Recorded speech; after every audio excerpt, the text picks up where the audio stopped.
Hit that like button, subscribe, and buckle up, because you're about to plunge headfirst into the bizarre rabbit hole of history. Ever wondered how medieval folks dealt with their neighbors' noisy chickens? Spoiler, it wasn't pretty. Or how about the time the ancient Romans considered a bath to be more of a community orgy than a hygiene ritual? Yep, history isn't just a dusty old book, it's full of jaw-dropping oddities that'll keep you up at night, if you're not careful. Let's dive into the grotesque and the downright shocking. Did you know that in 1530, the punishment for being a sorcerer could include being boiled alive? Or that in the 12th century, people believed that if you're struck by lightning, it was a divine sign to change your career? Talk about a shocking job review. And don't even get me started on the sexual curiosities of yesteryear. Ever heard of the king's touch? In medieval England, a royal touch was believed to cure scrofula, so, if you had a lump on your neck, all you needed was a visit from the monarch. Who knew royal appointments could be so therapeutic? But wait, there's more. Did you know that in 79 AD, the eruption of Mount Vesuvius didn't just bury Pompeii, it turned the inhabitants into eerie plaster casts? The details are as fascinating as they are horrifying. Why did they think these practices were normal? And what on earth were they thinking? Stick around, because in this episode, we'll unravel the most bizarre facts from history, complete with specific dates and grotesque practices you won't believe. So, turn on that loop feature, let this episode repeat until you either fall asleep or become a history buff, whichever comes first. ### the Lackadaisical history of Byzantine Emperor comb maintenance regulations. The Byzantine Empire. A land of opulent palaces, intricate mosaics, and, most importantly, a remarkably lax approach to grooming regulations. Yes, you heard that right. While emperors were busy fighting wars, negotiating treaties, and attending lavish banquets, one crucial area fell into utter chaos: comb maintenance. Strap in, dear reader, as we embark on a wild and somewhat bewildering journey through the ages of Byzantine comb care. ### the early days, a shaggy start, 330 to 500 AD. Our tale begins in the year 330 AD, when Emperor Constantine I, the first Christian emperor, decided that Byzantium, formerly known as Byzantium, needed a new lease on life. He transformed it into Constantinople, the capital of the Eastern Roman Empire, and presumably thought, what's a little unkempt hair among friends? Historians have unearthed that combs were a common accessory in ancient Rome. By 400 AD, they were made from materials such as wood, bone, and ivory. But what about maintenance regulations? You'd think that a civilization that prided itself on order and beauty would have set some comb standards. Alas, this was not the case. Notable year * 400 AD. Location * Constantinople. Combs * wood, bone, ivory. Regulation * 0. Rhetorical question *, is it too much to ask an emperor to ensure his subjects have tidy tresses? ### the Golden Age of Absurdity, 500 to 800 AD. Fast forward to the 6th century, where Emperor Justinian I took the throne in 527 AD. Known for codifying Roman law and building the magnificent Hagia Sophia, Justinian had bigger fish to fry than worrying about the state of his subjects' hair. Yet, in this era, an unexpected phenomenon emerged: the absurdity of hair fashion. Notable year * 553 AD. Location * Constantinople. Trend * the Justinian braid, a style that incorporated multiple layers of braids, intricate enough to confuse a topographical map. During this period, we see the emergence of the first public grooming stations, where combs were available, but sadly, no regulations regarding their upkeep. It was a free-for-all, leaving the common folk to fend for themselves with whatever comb they could find. Absurd anecdote * legend has it that in 578 AD, during a particularly rambunctious banquet, a nobleman named Theodoros lost a bet and had to style his hair in the now infamous giant comb look. The style involved attaching real combs to his head, making him resemble a walking grooming supply store. Suffice it to say, this fashion trend did not last long. Notable year * 578 AD. Location * Constantinople. Result * the giant comb look fizzled out within a week, but it had all of Constantinople giggling. Rhetorical question * how did such a civilized empire let slapstick hairstyle reign supreme without a single decree? ###### The Hairy Middle Ages, 800–1100 AD. As we dive into the early Middle Ages, we find ourselves in a world where the Byzantine Empire is still thriving, but comb maintenance remains an afterthought. The 9th century saw the rise of the Byzantine bureaucracy, which was so bloated that it could barely manage taxes, let alone comb regulations. Notable year * 867 AD. Location * Constantinople. Event * the Byzantine Hair Symposium. At this bizarre gathering, attendees discussed techniques for maintaining healthy hair, yet no official regulations were established. It was purely a social event, where nobles exchanged tips on the best oils to use and the latest gossip about Emperor Basil I's questionable haircut.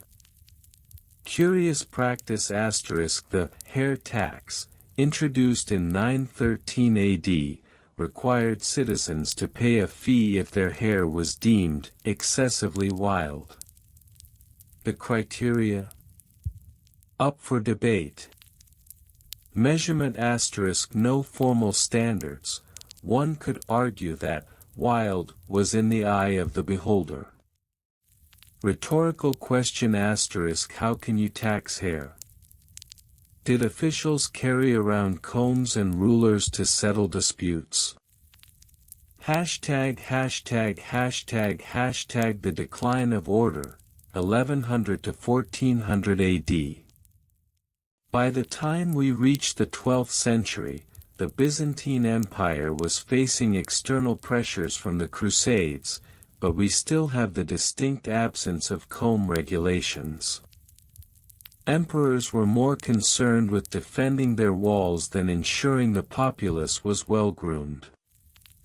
Notable event * the Fourth Crusade, 1202–1204, led to the looting of Constantinople, but what's more shocking is how combs were treated during this chaotic time.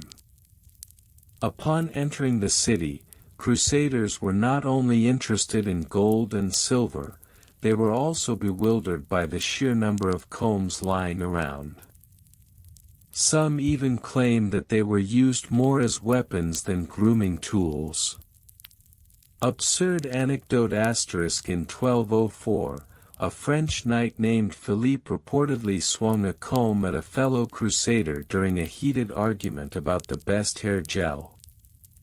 This bizarre incident is often cited as a turning point in comb history, leading to the infamous Comb Wars, where knights battled over the quality of their grooming products. Result asterisk no comb maintenance regulations emerged from the chaos, but tales of the Comb Wars became the stuff of legend. Rhetorical question asterisk who knew that the Crusades were as much about hair care as they were about land? Hashtag the Renaissance of grooming, 1400 to 1453 AD. As we approach the fall of Constantinople in 1453, we find ourselves in a peculiar renaissance of comb design but still a lack of cohesive regulations. While the Ottomans were preparing to invade, Byzantines were busy creating ornate combs, some encrusted with jewels. Notable year asterisk 1435 AD. Location asterisk Constantinople. Trend asterisk the Empire comb, an elaborate hair accessory that doubled as a weapon. While the combs were stunning, their maintenance was decidedly lackluster. There were whispers of artisans who crafted combs that never needed cleaning, but these were dismissed as urban legends. Curious practice asterisk the comb of destiny, rumored to grant the user hair so perfect that they would become irresistible to the opposite sex. However, those who sought it often found themselves in comically disastrous situations, leading to the infamous phrase, "Nothing good comes from a comb at dawn." Measurement asterisk the comb was said to be exactly 12 inches long, but no one could ever find it. Rhetorical question asterisk what good is a comb that might lead to romantic disaster? Hashtag conclusion, the legacy of Lackadaisical comb maintenance. As we wrap up our whirlwind tour through the tangled history of Byzantine comb maintenance regulations, it becomes glaringly obvious that the empire, despite its many accomplishments, failed in one crucial area: hair care. From the unkempt hairstyles of the 4th century to the ornate combs of the 15th century, one thing remains clear: the Byzantines had more important concerns than comb regulations. With invasions looming, laws about grooming may have seemed trivial, but imagine the chaos of a well-groomed army versus a scruffy one. In the end, perhaps it's fitting that the Byzantine Empire, known for its complexities and contradictions, would also embrace a lack of order in such a personal domain. After all, what is a little hair care in the face of history?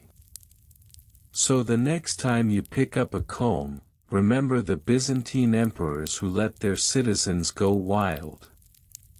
There's a little Byzantine in all of us, messy hair and all. The Lackadaisical history of Byzantine emperor comb maintenance regulations. In the grand tapestry of Byzantine history, where emperors rose and fell with the same ease as a particularly ambitious souffle, one might expect to find tales of warfare, diplomacy, and theological schisms. However, nestled within the annals of this illustrious empire lies a subject of unparalleled importance: the comb maintenance regulations instituted by Emperor Justinian I in 532 AD. While it may seem trivial, the comb, a seemingly innocuous tool, played a pivotal role in maintaining the dignity and decorum befitting an emperor. The regulations surrounding comb maintenance provide a fascinating glimpse into the Byzantine bureaucracy, its construction methods, the materials involved, and the peculiar punishments meted out to those who dared to neglect their grooming tools. ### Construction methods and materials. In the early 6th century, the Byzantine Empire was renowned for its advanced craftsmanship. The combs of this period were not merely utilitarian objects, they were works of art. The construction of these combs involved a meticulous process that often incorporated ivory, wood, and even precious metals. 1. Materials. Ivory. Sourced from Africa, ivory was the preferred material for high-ranking officials and the imperial family. The intricate carvings on ivory combs often depicted scenes of mythological significance, showcasing the owner's status. Wood.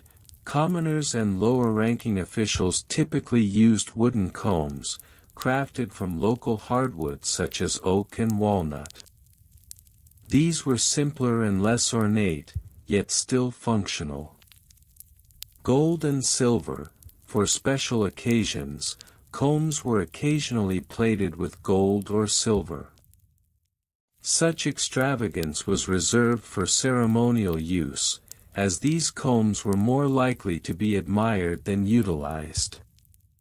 2. Construction techniques. Carving. Artisans employed chisels and knives to carve the teeth and designs into the combs. This process required immense skill, as the teeth had to be finely spaced to avoid snagging the hair. Polishing. Once carved, combs were polished with a mixture of oils and fine powders to achieve a smooth finish. The process was labor-intensive but necessary for both aesthetic appeal and functionality. Assembly. For combs that featured intricate designs, artisans would often assemble multiple pieces, binding them together with fine metal inlays. This not only enhanced durability but also added to the comb's visual splendor. The cost of a high-quality ivory comb could range between 10 to 20 solidi, the standard currency of the Byzantine Empire, a small fortune for the average citizen. Conversely, a wooden comb might cost only a few denarii, making it accessible to the lower classes.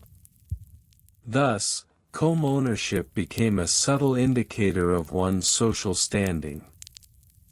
### Bureaucratic rules and punishments.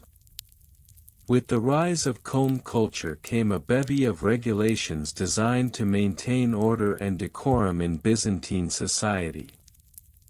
The emperor's edict in 532 AD laid down a series of bureaucratic rules governing comb maintenance, which included a strict schedule for cleaning and inspections.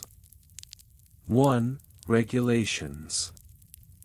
Cleaning schedule. Every comb was to be cleaned at least once a week, preferably during the lunar calendar's waxing phase, a superstitious belief that cleanliness aligned with good fortune.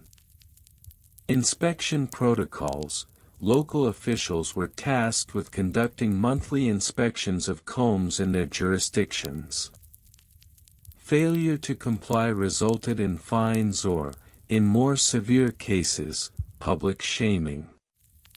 Storage requirements. Combs had to be stored in designated comb boxes, preferably lined with silk to prevent scratches. The boxes themselves could be adorned with the owner's initials, a form of personal branding. 2. Punishments. Fines. A first-time offender faced a fine of 5 solidi, which could be a heavy burden for a commoner. Repeat offenders faced escalating fines, starting at 10 solidi and reaching 50 solidi for the most egregious neglect. Public shaming. For those who consistently failed to maintain their combs, local officials could impose a punishment of public display, where the offender had to stand in the market with their unkempt comb, a veritable fashion faux pas. Mandatory workshops. As a final recourse, habitual offenders were required to attend mandatory grooming workshops, where they learned the finer points of comb care, an experience that became a source of both embarrassment and community bonding. ##### Roles and job descriptions. The implementation of these regulations necessitated a new class of bureaucrats, comb inspectors. These officials were tasked with ensuring compliance across the empire and were often the subject of jokes at the local tavern. 1. Comb inspectors. Responsibilities. Inspectors were responsible for conducting monthly inspections, documenting violations, and ensuring proper storage of combs. Qualifications. Candidates for the position were required to have a keen eye for detail and a robust understanding of grooming practices, as well as a strong sense of humor to endure the ridicule that often accompanied their role. Compensation. Inspectors received a modest salary supplemented by a small commission on fines collected. Notably, these officials often gained a reputation for being both feared and respected. 2. Artisans and craftsmen. Roles. Artisans were the backbone of the comb manufacturing process. They were skilled craftsmen who took pride in their work, often passing down techniques through generations. Workshops. Artisans operated in small workshops, where they honed their skills and created combs for local markets as well as royal commissions. 3. Grooming educators. Role description. Grooming educators were often retired comb inspectors who had moved on to teaching the next generation about the importance of proper grooming. Their workshops were well attended, filled with laughter, and occasionally the smell of pomade. Curriculum. The curriculum included lessons on the importance of comb maintenance, hair care techniques, and even a segment on comb etiquette, how to wield a comb in polite society without causing offense. #####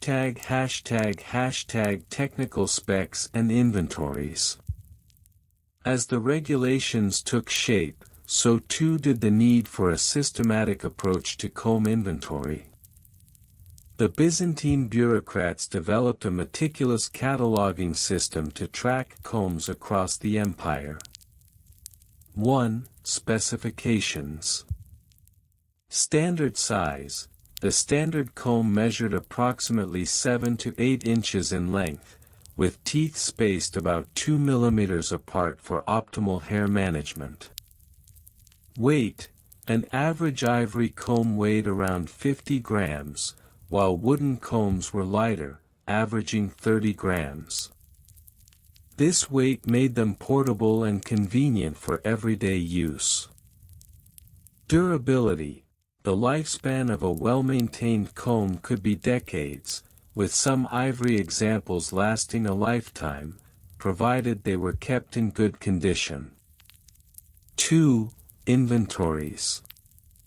Registry books. Each local jurisdiction maintained a registry book, documenting the number of combs owned by residents, their materials, and their condition. This book was often a source of pride for inspectors, akin to a who's who of comb ownership. Annual reports.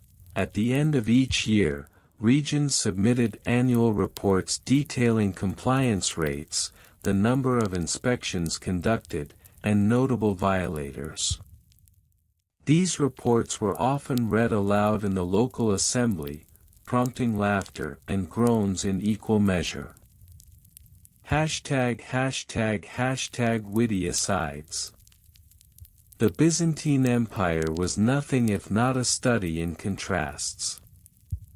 On one hand, you had emperors like Justinian, who could enact sweeping legal reforms and build magnificent churches, while on the other, you had comb inspectors, an elite cadre of individuals whose primary mission was to ensure that no one left their home with a tangled mane. Perhaps it was a sign of the times that while the Eastern Roman Empire was conquering lands, it was also concerned with conquering hair. As the centuries rolled on, the comb maintenance regulations became a source of both pride and ridicule. Stories circulated of comb inspectors who, in their zeal for cleanliness, accidentally combed their own hair into a style reminiscent of a peacock's tail, leading to much mirth in the marketplace. Conclusion. The comb maintenance regulations of the Byzantine Empire, while seemingly trivial, offer a fascinating lens through which to view the complexities of Byzantine society. From the artisans who crafted exquisite combs to the bureaucrats who enforced grooming standards, these regulations reflect the empire's commitment to order, beauty, and decorum. As we look back at this peculiar chapter in history, we can only imagine the laughter that echoed through the marble halls of the Byzantine court, where the fate of nations was often decided with a well-combed head of hair. Who would have thought that a simple grooming tool could weave such a rich narrative, filled with artistry, bureaucracy, and a touch of the absurd? The comb, it seems, was not just a tool for grooming but a symbol of the intricate web of Byzantine life itself. The Lackadaisical history of Byzantine Emperor comb maintenance regulations. Introduction. The Byzantine Empire, with its opulent courts and complex bureaucracy, had its fair share of peculiarities, one of which was the surprisingly detailed regulations surrounding the maintenance of combs for its emperors. While one might assume that the grandeur of the Byzantine throne would be accompanied by a naturally flowing mane, the reality was far from it. Instead, a labyrinth of regulations governed the grooming tools of emperors, ensuring that their tresses were not only well kept but also in line with the aesthetic values of the time. Construction methods and materials. The combs of Byzantine emperors were no ordinary grooming devices. Crafted primarily from materials like ivory, bone, and occasionally precious metals, these combs were the result of meticulous craftsmanship. The construction methods varied based on the material used. 1. Ivory combs, c. 500 AD. Method: carving from tusks, often intricately detailed with scenes of nature or religious iconography. Cost: the price of ivory fluctuated based on elephant populations. However, a single high-quality ivory comb could set the imperial treasury back by 10 solidi, a small fortune. 2. Bone combs, c. 600 AD. Method: sourced from the remains of livestock, these were often simpler in design but could be beautifully etched. Cost: a bone comb was a more economical choice, costing around 2 solidi, thus making them popular among the lesser nobility. 3. Metal combs, c. 800 AD. Method: crafted from bronze or silver, these combs were often engraved with elaborate patterns. Cost: ranging from 5 to 15 solidi, depending on the weight and artistry involved. In a twist of irony, while emperors were preoccupied with their hairstyles, the artisans who crafted these combs were often left to handle the affairs of the empire's vast bureaucracy. Talk about a hair-raising job. ##### Bureaucratic rules and punishments. The Byzantine Empire thrived on bureaucracy, and comb maintenance was no exception. By the late 10th century, a set of regulations emerged that laid out the do's and don'ts of comb care. A few of the most notable rules included: 1. Daily inspection, c. 965 AD. Each emperor was required to undergo a daily comb inspection by a designated courtier known as the commissarius. This official ensured that the comb was free from debris and in pristine condition. 2. Annual maintenance report, circa 1000 AD. Every year, a detailed report on the state of the emperor's combs had to be submitted to the logothete of the treasury. Failure to comply could result in severe penalties, including the loss of one's position or even exile to a remote province known for its lack of fine grooming products. 3. Punishments for non-compliance. If an emperor was found with a poorly maintained comb, the commissarius was held liable. Punishments ranged from public humiliation to being forced to wear a hat made of coarse cloth, an absolute fashion faux pas. These regulations often led to absurdities. For instance, one emperor, in a fit of sheer frustration over a broken comb, famously declared that the offending commissarius should be treated as a traitor. This was quickly reconsidered when he realized the man was also responsible for maintaining his royal slippers. ##### Roles and job descriptions. The Byzantine court employed a range of individuals tasked specifically with comb maintenance and grooming. The hierarchy was as follows. 1. Emperor, c. 500 to 1453 AD. Role: the primary user of the comb, responsible for setting the grooming standards for the empire. Job description: maintain a dignified appearance, adhere to comb regulations, and avoid tangles at all costs. 2. Commissarius, c. 965 AD. Role: the official responsible for inspecting and maintaining the emperor's combs. Job description: conduct daily inspections, report on the condition of the combs, and manage the comb inventory. 3. Groomer, c. 600 AD. Role: an attendant responsible for the physical grooming of the emperor, including the actual use of the comb. Job description: employ the combs to manage the emperor's hair, ensuring it remains lustrous and tangle-free. 4. Comb artisan, c. 800 AD. Role: craftsman responsible for creating and repairing combs used by the emperor. Job description: source materials, design combs, and adhere to imperial aesthetic standards.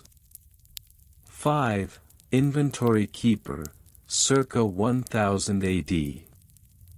Role: an official who maintained records of the combs in use. Job description: track combs, their condition, and any repairs needed, ensuring that the emperor always had a suitable comb at hand. In the Byzantine world, a well-crafted comb was often more than a grooming tool, it was a status symbol. An artisan who could create a comb that not only functioned well but also looked exquisite was in high demand, resulting in a thriving, albeit very niche, market. Technical specs and inventories. As the centuries progressed, the technical specifications of these combs became increasingly elaborate.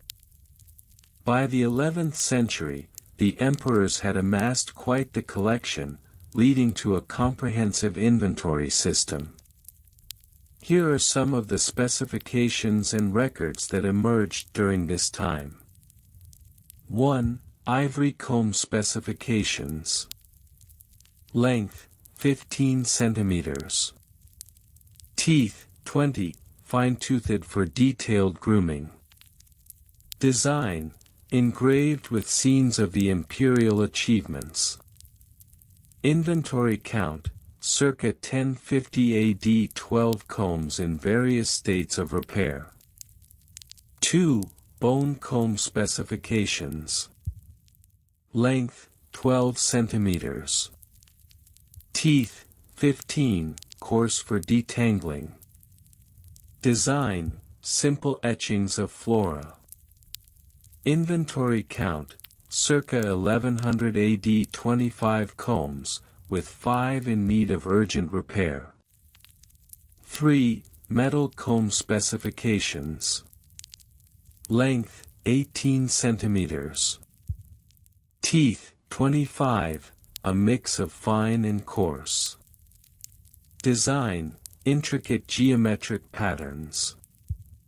Inventory count, circa 1150 AD 8 combs, all in excellent condition. 4. Specialty combs. Gold leaf comb, circa 1200 AD, length 10 centimeters, adorned with gold leaf, used only for ceremonial purposes. Whalebone comb, circa 1250 AD, length 14 centimeters, prized for its rarity, with a single example in the royal treasury. As these records were meticulously maintained, they often led to amusing situations. One time, an emperor requested that all combs be lined up by size, resulting in a rather chaotic royal event where courtiers were caught arguing over the precise measurements of each comb. Conclusion. The Byzantine Empire, with its rich history and cultural depth, showcased an extraordinary level of detail even in the realm of comb maintenance. Through construction methods, bureaucratic regulations, roles, job descriptions, and technical specifications, it is evident that a seemingly mundane grooming tool held significant importance in the imperial court. As the empire faced challenges and changes over the centuries, the obsession with combs and their maintenance served as a curious reminder of the Byzantine ethos, that even in the grandest of times, one must never overlook the little things, like a good comb. After all, a well-groomed emperor is a happy emperor. The Lackadaisical history of Byzantine emperor comb maintenance regulations.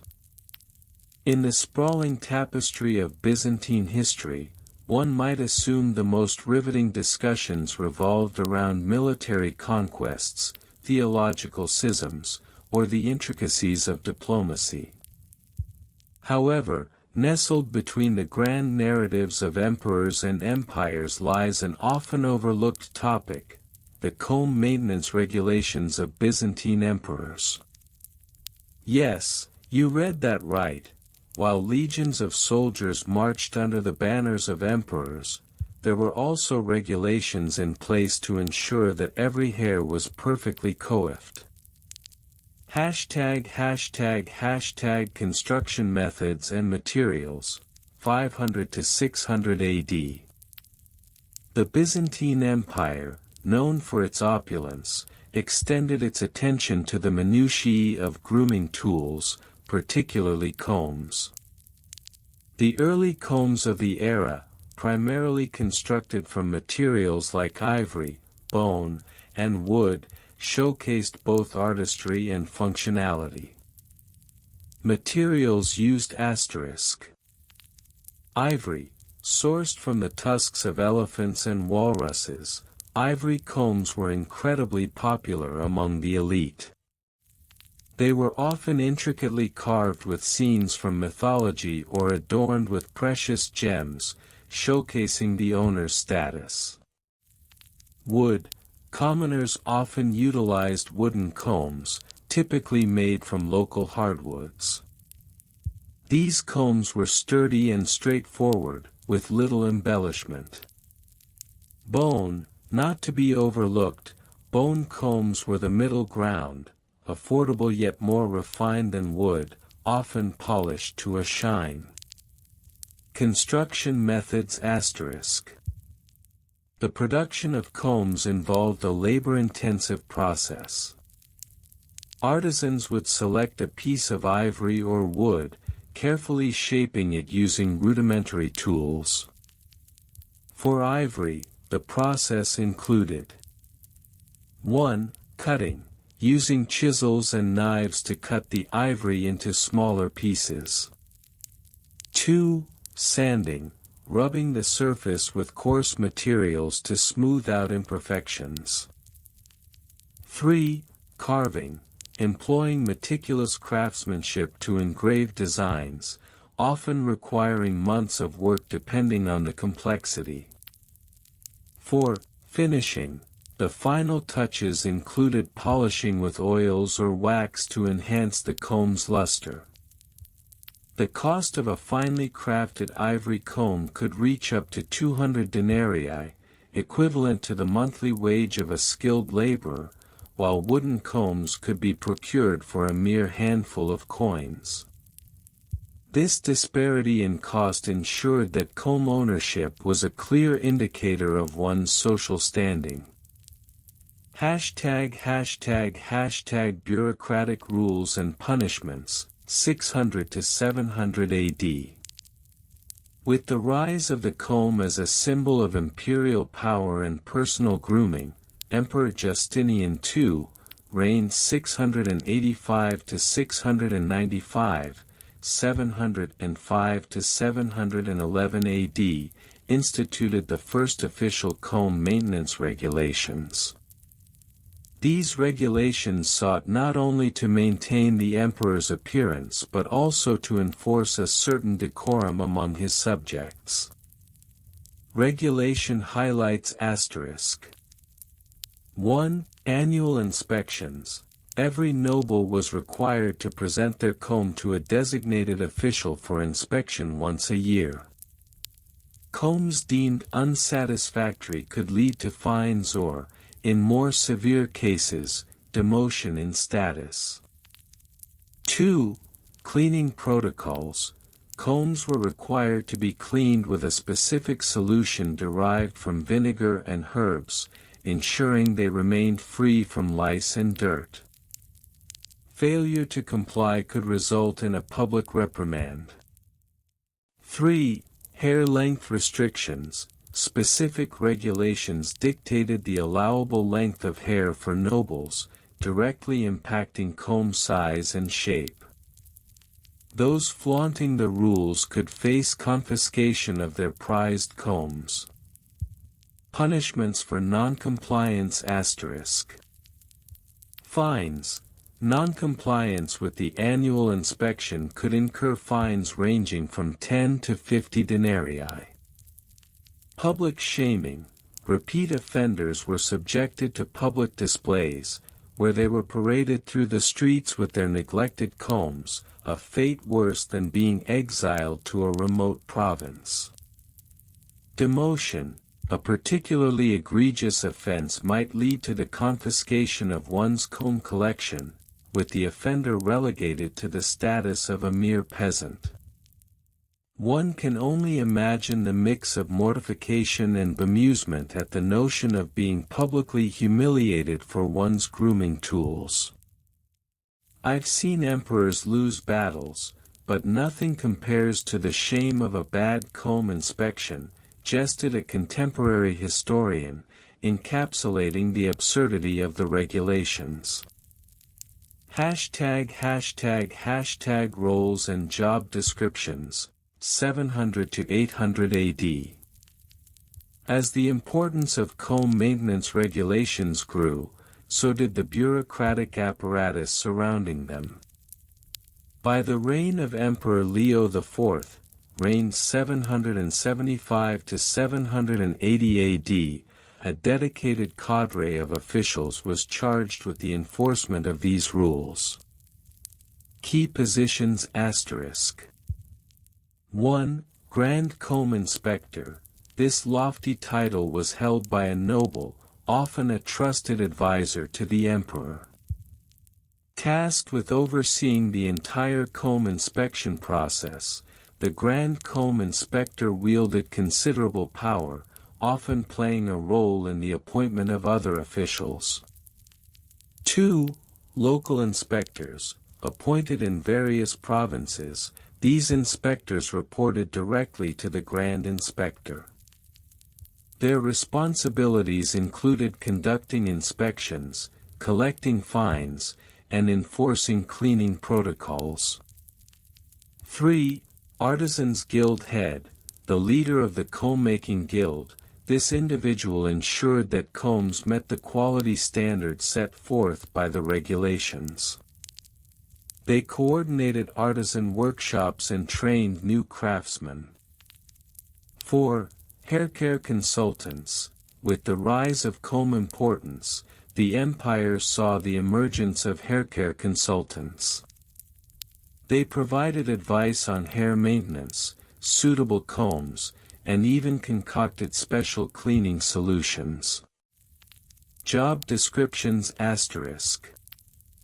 Grand Comb Inspector, responsible for the integrity of comb regulations, conducting inspections, and advising the emperor on grooming matters. Local inspectors, conduct inspections, enforce fines, and report non-compliance to higher authorities. Artisans Guild Head, ensure quality control, train artisans, and foster relationships with noble patrons.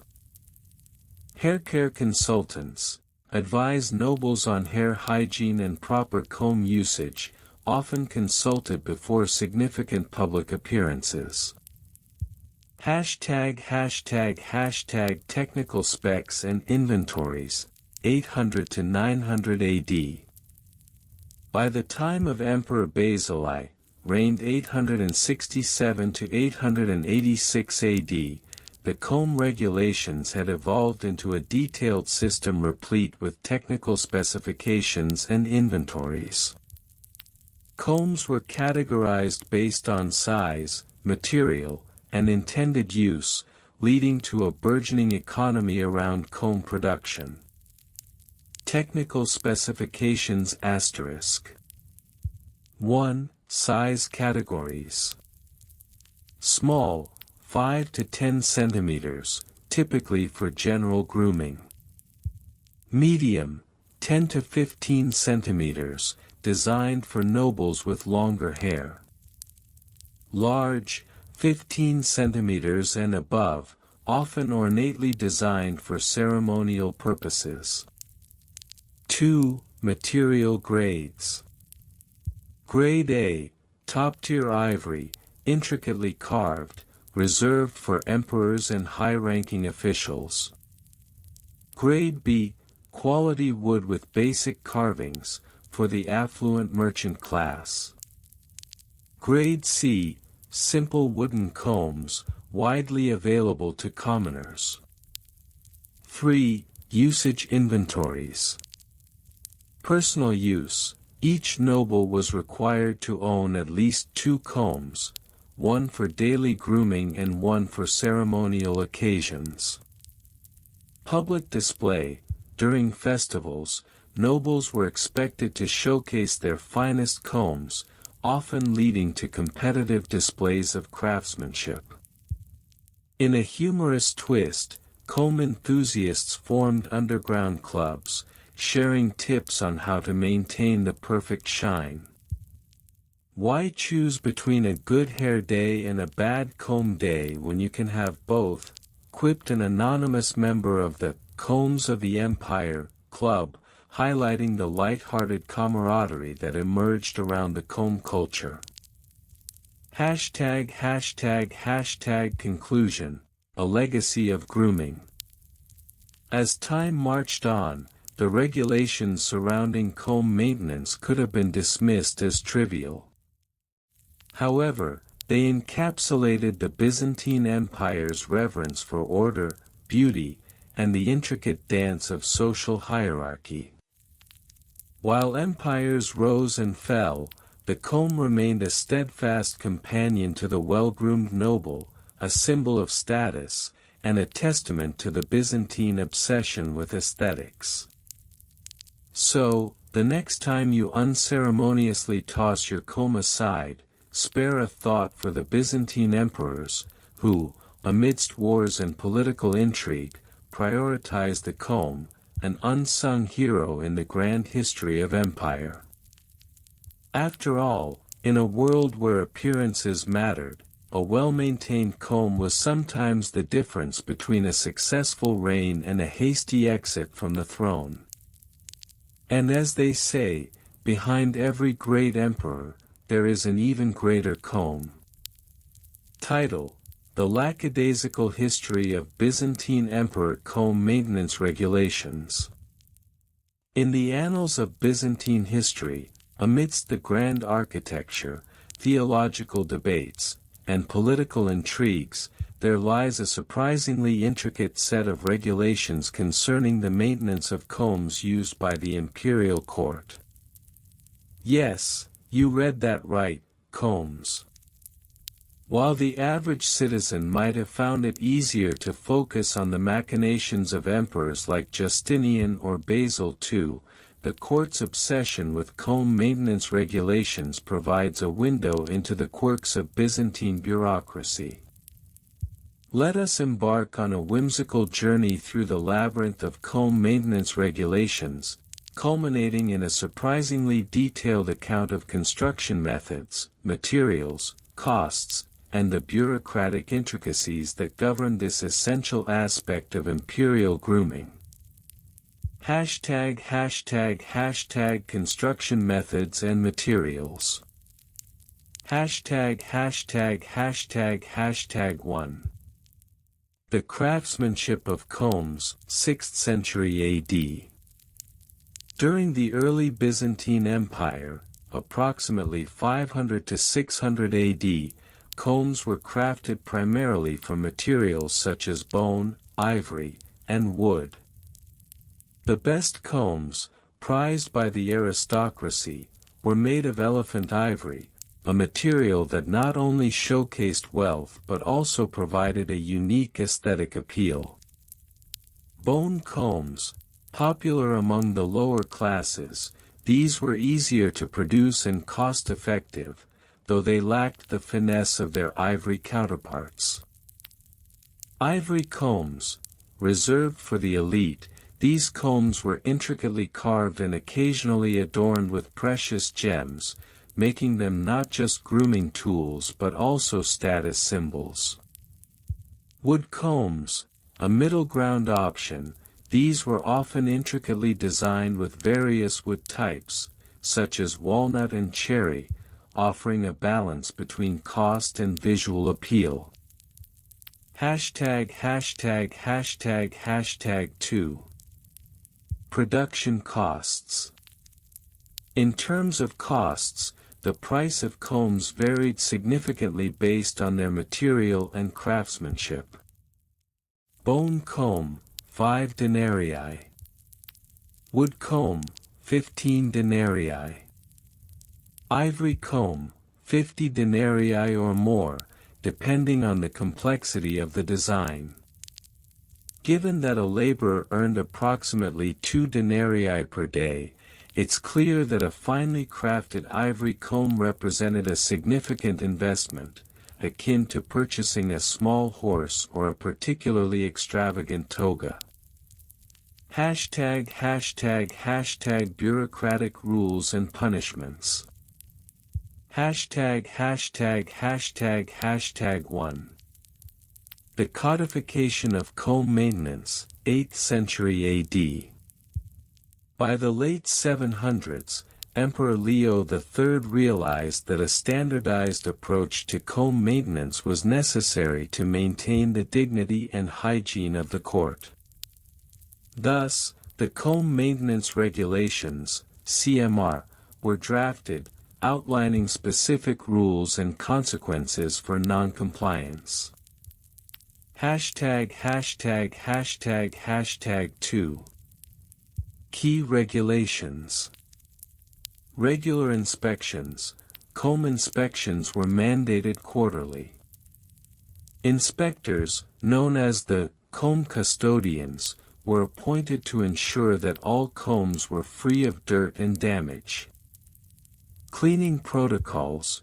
Combs were to be soaked in a mixture of olive oil and vinegar bi-weekly, ensuring that they remained not only clean but also aromatic.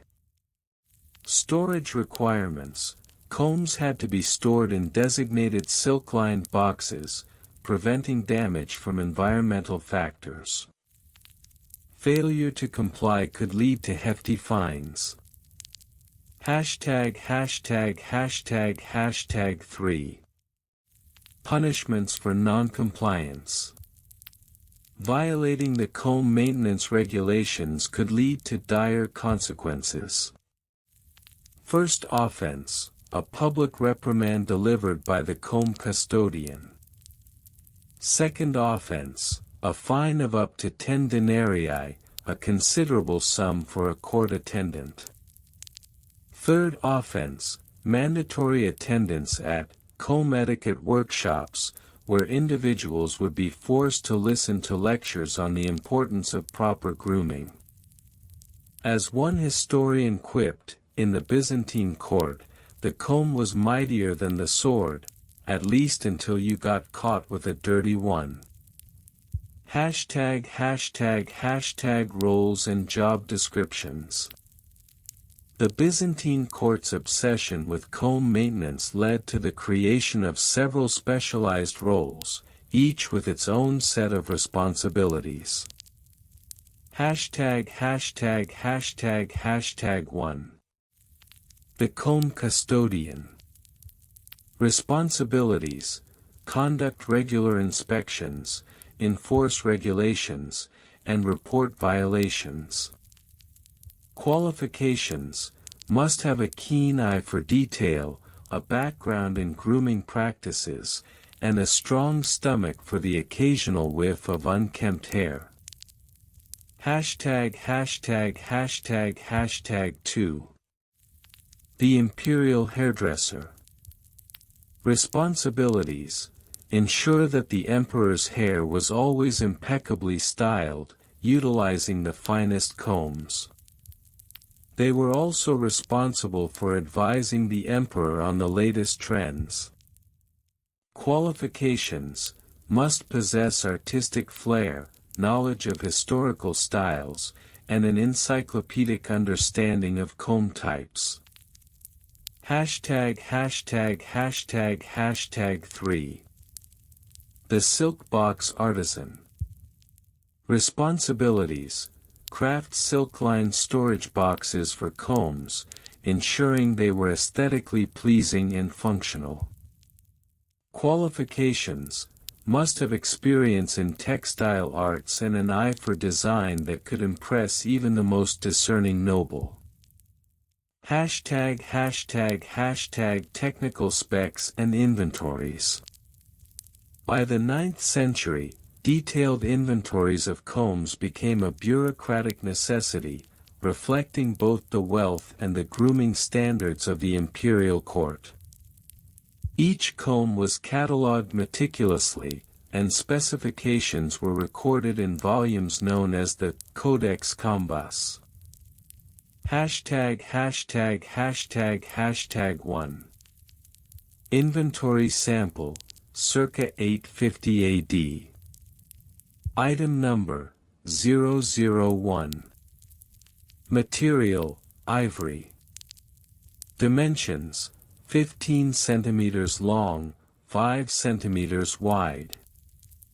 Features: intricate carvings of mythological figures. Owner: Emperor Michael II. Item number: 002.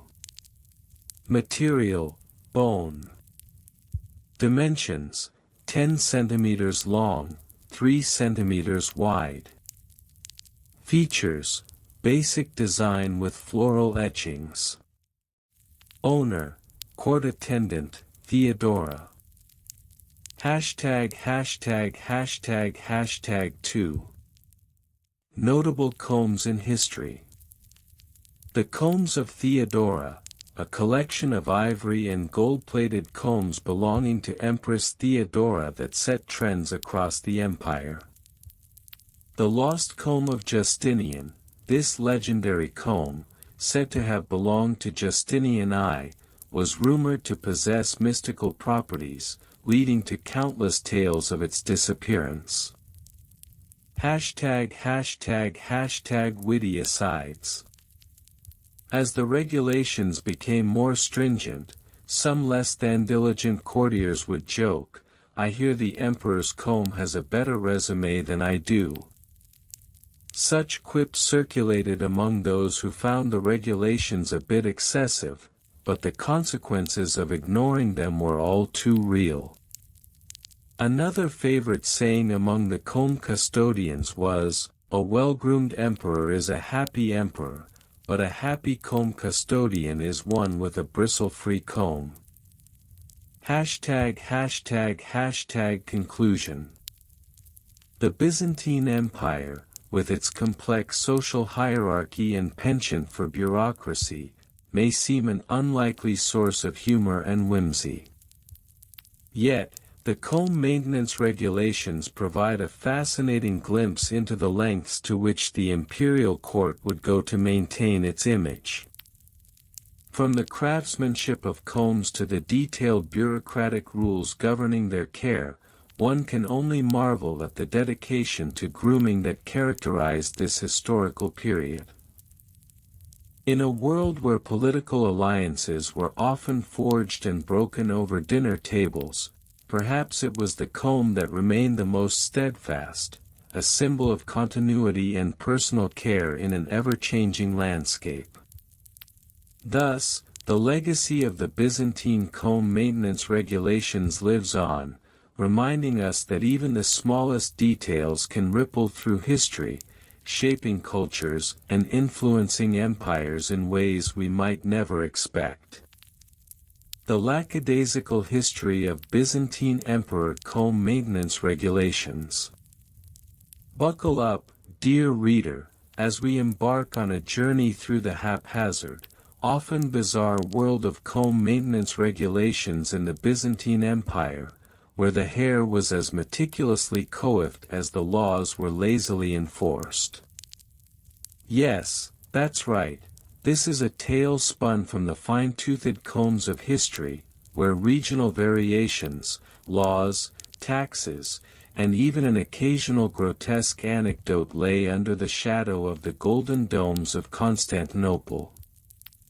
###regional variations over time.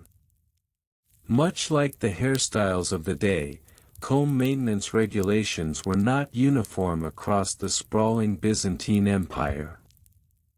In Constantinople, where the elite strutted their ornate hairstyles like peacocks parading in a garden of gilded mirrors, the rules were as intricate as a Byzantine mosaic. "Thou shalt not use a comb made from anything less than ivory, lest ye invite the wrath of the hair gods," one might read in the edicts of the time. Meanwhile, in the far-flung provinces, like Anatolia or the Balkans, comb regulations were less about materials and more about practicality. There, an old piece of wood or a bone was good enough, as long as it could untangle the knots of peasant life. As time rolled on, these regulations morphed with the whims of emperors, who, let's be honest, had far too much time on their hands. The Great Comb Decree of 572 AD mandated that all combs must be registered with the local authority. This was not just a suggestion, it was a law. Just imagine the bureaucratic nightmares that ensued when a citizen found themselves in possession of an unregistered comb. "But, Your Honor," they might plead, "it's a family heirloom. Passed down from my great-great-grandfather, who had the most magnificent mullet in all of Byzantium." Alas, the law was the law, and the judges were not known for their sense of humor. ##### laws, edicts, taxes, and ledgers.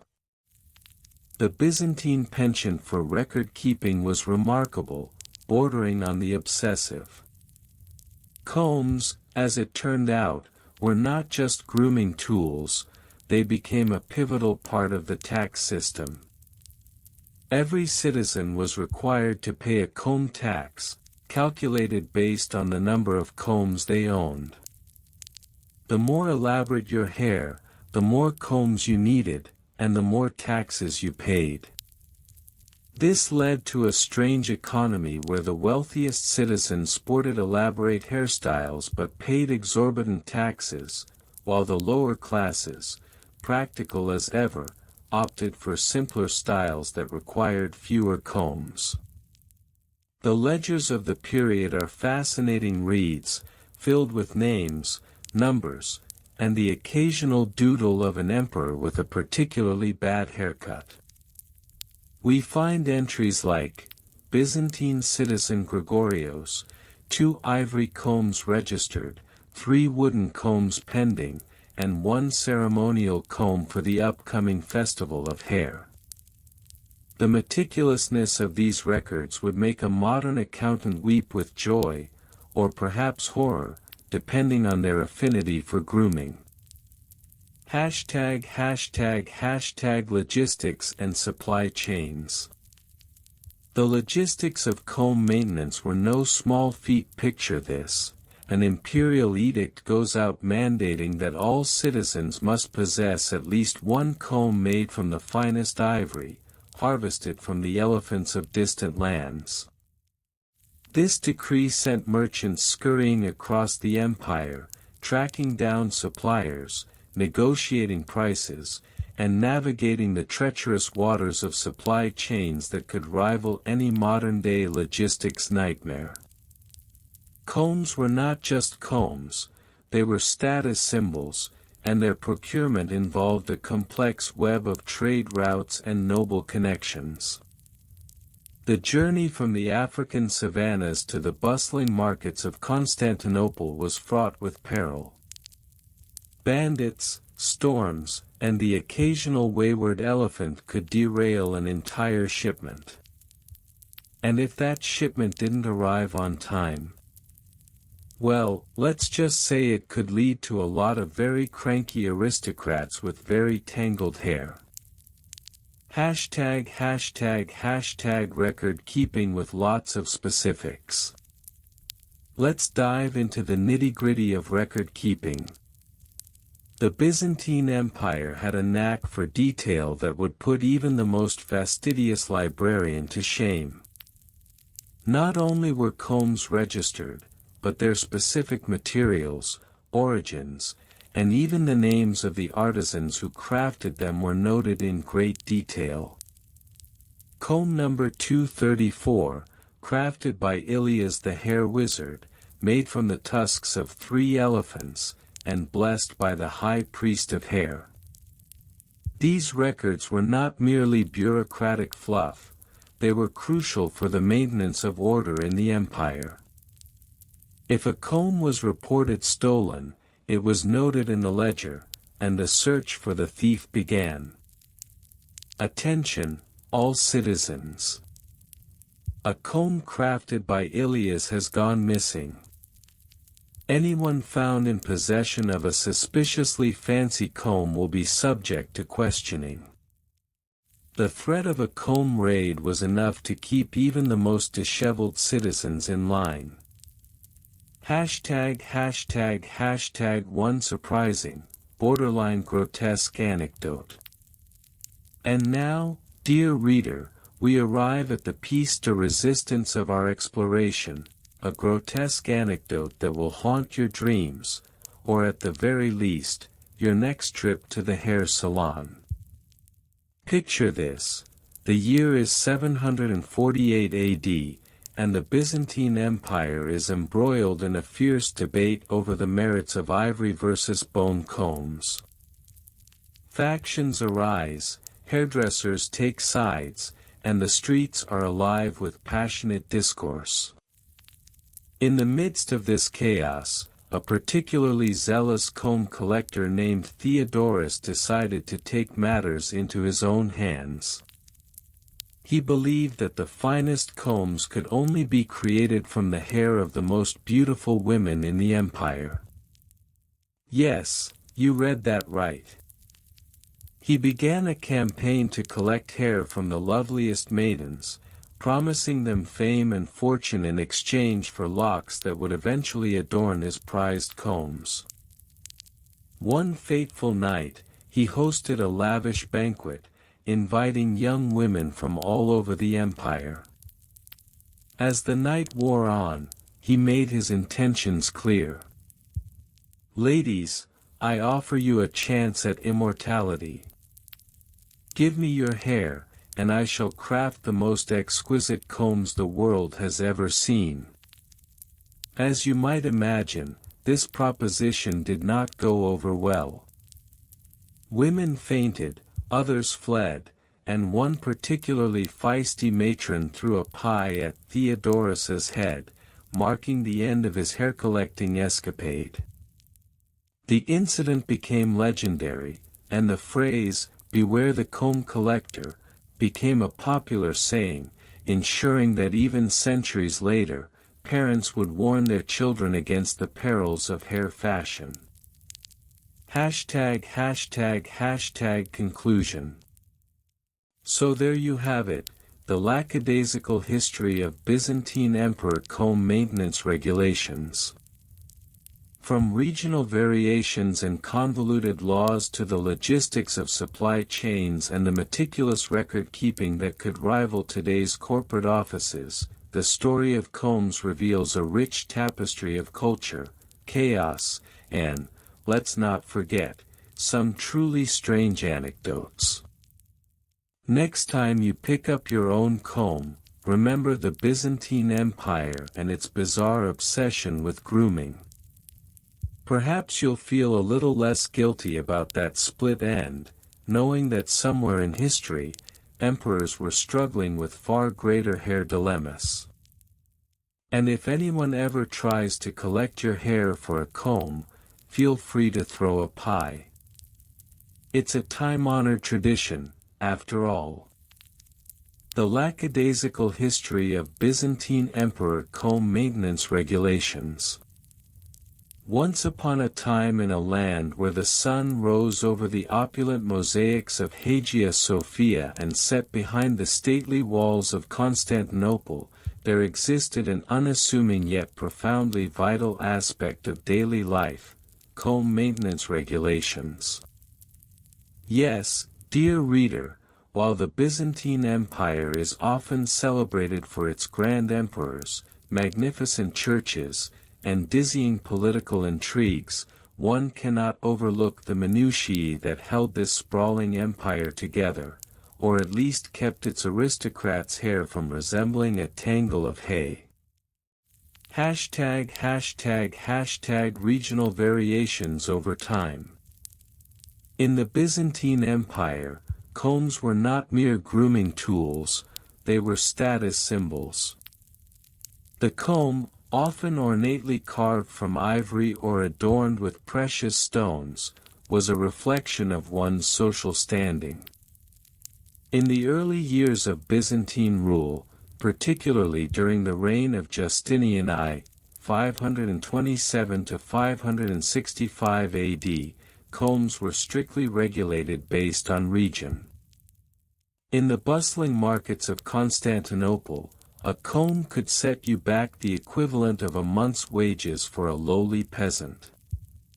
Meanwhile, in the quieter provinces of Thrace or Anatolia, a simple wooden comb might suffice, but it was expected to be well polished and maintained, worn as a badge of honor to show off regional pride. By the time we reached the 10th century, the Great Schism had caused a rift not just in the church but in comb styles too. Western Europe favored the wide-toothed comb, ideal for those tousled locks after a long day of feudal warfare, while the Byzantine elite clung to the ornate, tightly spaced teeth of their combs, as if each tooth were a soldier standing at attention. #### laws, edicts, and taxes. As with all things Byzantine, comb maintenance regulations were enshrined in an impressive array of laws and edicts. The Emperor's Edict of 563 AD, for instance, mandated that all citizens of Constantinople maintain a comb of no less than 6 inches in length. This was not merely for aesthetic purposes, it was a public safety measure designed to prevent lice infestations, which were a scourge in densely populated urban centers. And because no good law is complete without a tax, the Byzantine government imposed the combing tax of 640 AD. This tax was levied on all combs deemed excessively ornate, presumably to fund the construction of more churches or perhaps the purchase of even more ornate combs for the emperor himself. The tax collectors, of course, had a keen eye for detail.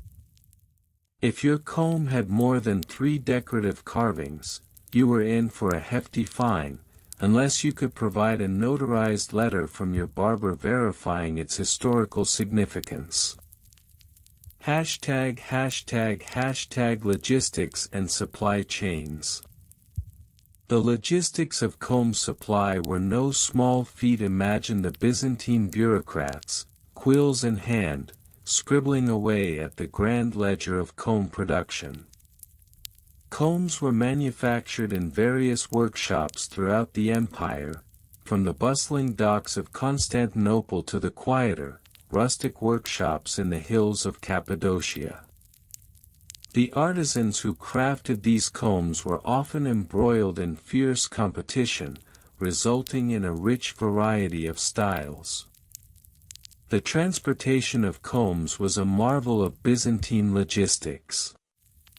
Merchants would load their ships with combs bound for trade routes, ensuring that the latest styles reached the farthest provinces. Caravans laden with combs traversed the Silk Road, creating a web of supply chains that rivaled any modern-day logistics company. However, this wasn't all smooth sailing. There were reports of bandits who specialized in plundering comb caravans, leading to the infamous Comb Wars of the late 8th century. The stakes were high. Losing a shipment of combs could spell disaster for a merchant's reputation, not to mention the potential lice epidemic that could ensue in the absence of proper grooming. #### record keeping with lots of specifics. Now, let's dive into the Byzantine obsession with record keeping. The empire was known for its extensive bureaucracy, but the details surrounding comb maintenance regulations were particularly zealous. There were scrolls upon scrolls detailing the specifications of combs, including length, width, material, and even the number of teeth. The Codex Justinianus, a monumental compilation of laws, included a section titled, "On the Regulation of Combs." This section mandated that combs must have an even number of teeth, an odd requirement, considering that most combs today flaunt an uneven number like a rebellious teenager. Notably, The records also detailed the penalties for neglecting comb maintenance. A first offense would result in a warning, a second would incur a fine, and a third offense could lead to mandatory attendance at comb reformation classes. These classes were said to be a mix of lectures on proper comb care and practical demonstrations that involved combing sheep to demonstrate the importance of detangling. ###One surprising, borderline grotesque anecdote. And now for our piece de resistance, an anecdote so surprising and borderline grotesque that it could only come from the annals of Byzantine history. In 1071, during the chaotic aftermath of the Battle of Manzikert, a particularly ambitious noble decided that the best way to rally support for the empire was to host a grand comb maintenance competition. Nobility from all corners of the empire were invited to showcase their most elaborate combs and demonstrate their grooming skills. However, as the day progressed, it became apparent that some attendees had taken the competition a bit too seriously. One noble, known for his ostentatious demeanor, decided to up the ante by introducing a live demonstration segment. This involved the noble himself, adorned in gold-laced robes, combing not just his own hair but that of a live goat he had brought along as a prop. The goat, however, was less than cooperative. As the noble struggled with the unruly beast, the crowd watched in morbid fascination as the goat, enraged by the combing process, suddenly bucked and sent the noble tumbling into a fountain. The combination of golden robes, splashing water, and a furious goat became the stuff of legend, leading to the phrase, "as tangled as a noble in a goat's hair," being coined thereafter. ###Conclusion. Thus, we find ourselves at the end of our journey through the whimsical and slightly absurd world of Byzantine comb maintenance regulations. The intricate laws, regional variations, logistical triumphs, and the curious anecdote of the noble and the goat all paint a vivid picture of a society that, while often overshadowed by grand historical events, was deeply concerned with the maintenance of personal grooming. So the next time you pick up a comb, remember, you are not just untangling strands of hair, you are participating in a long-standing tradition that, at its heart, is as Byzantine as it gets. The Lackadaisical History of Byzantine Emperor Comb Maintenance Regulations. The Byzantine Empire. A realm steeped in intrigue and opulence, where lavish banquets were punctuated by the exuberant clashing of swords and the occasional backstabbing, both literal and metaphorical.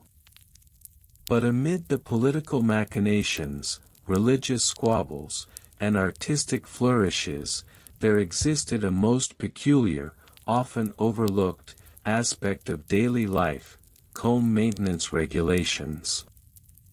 Yes, dear reader, combs. Those often mundane instruments of grooming that shaped the very fabric of Byzantine society, one untangled knot at a time.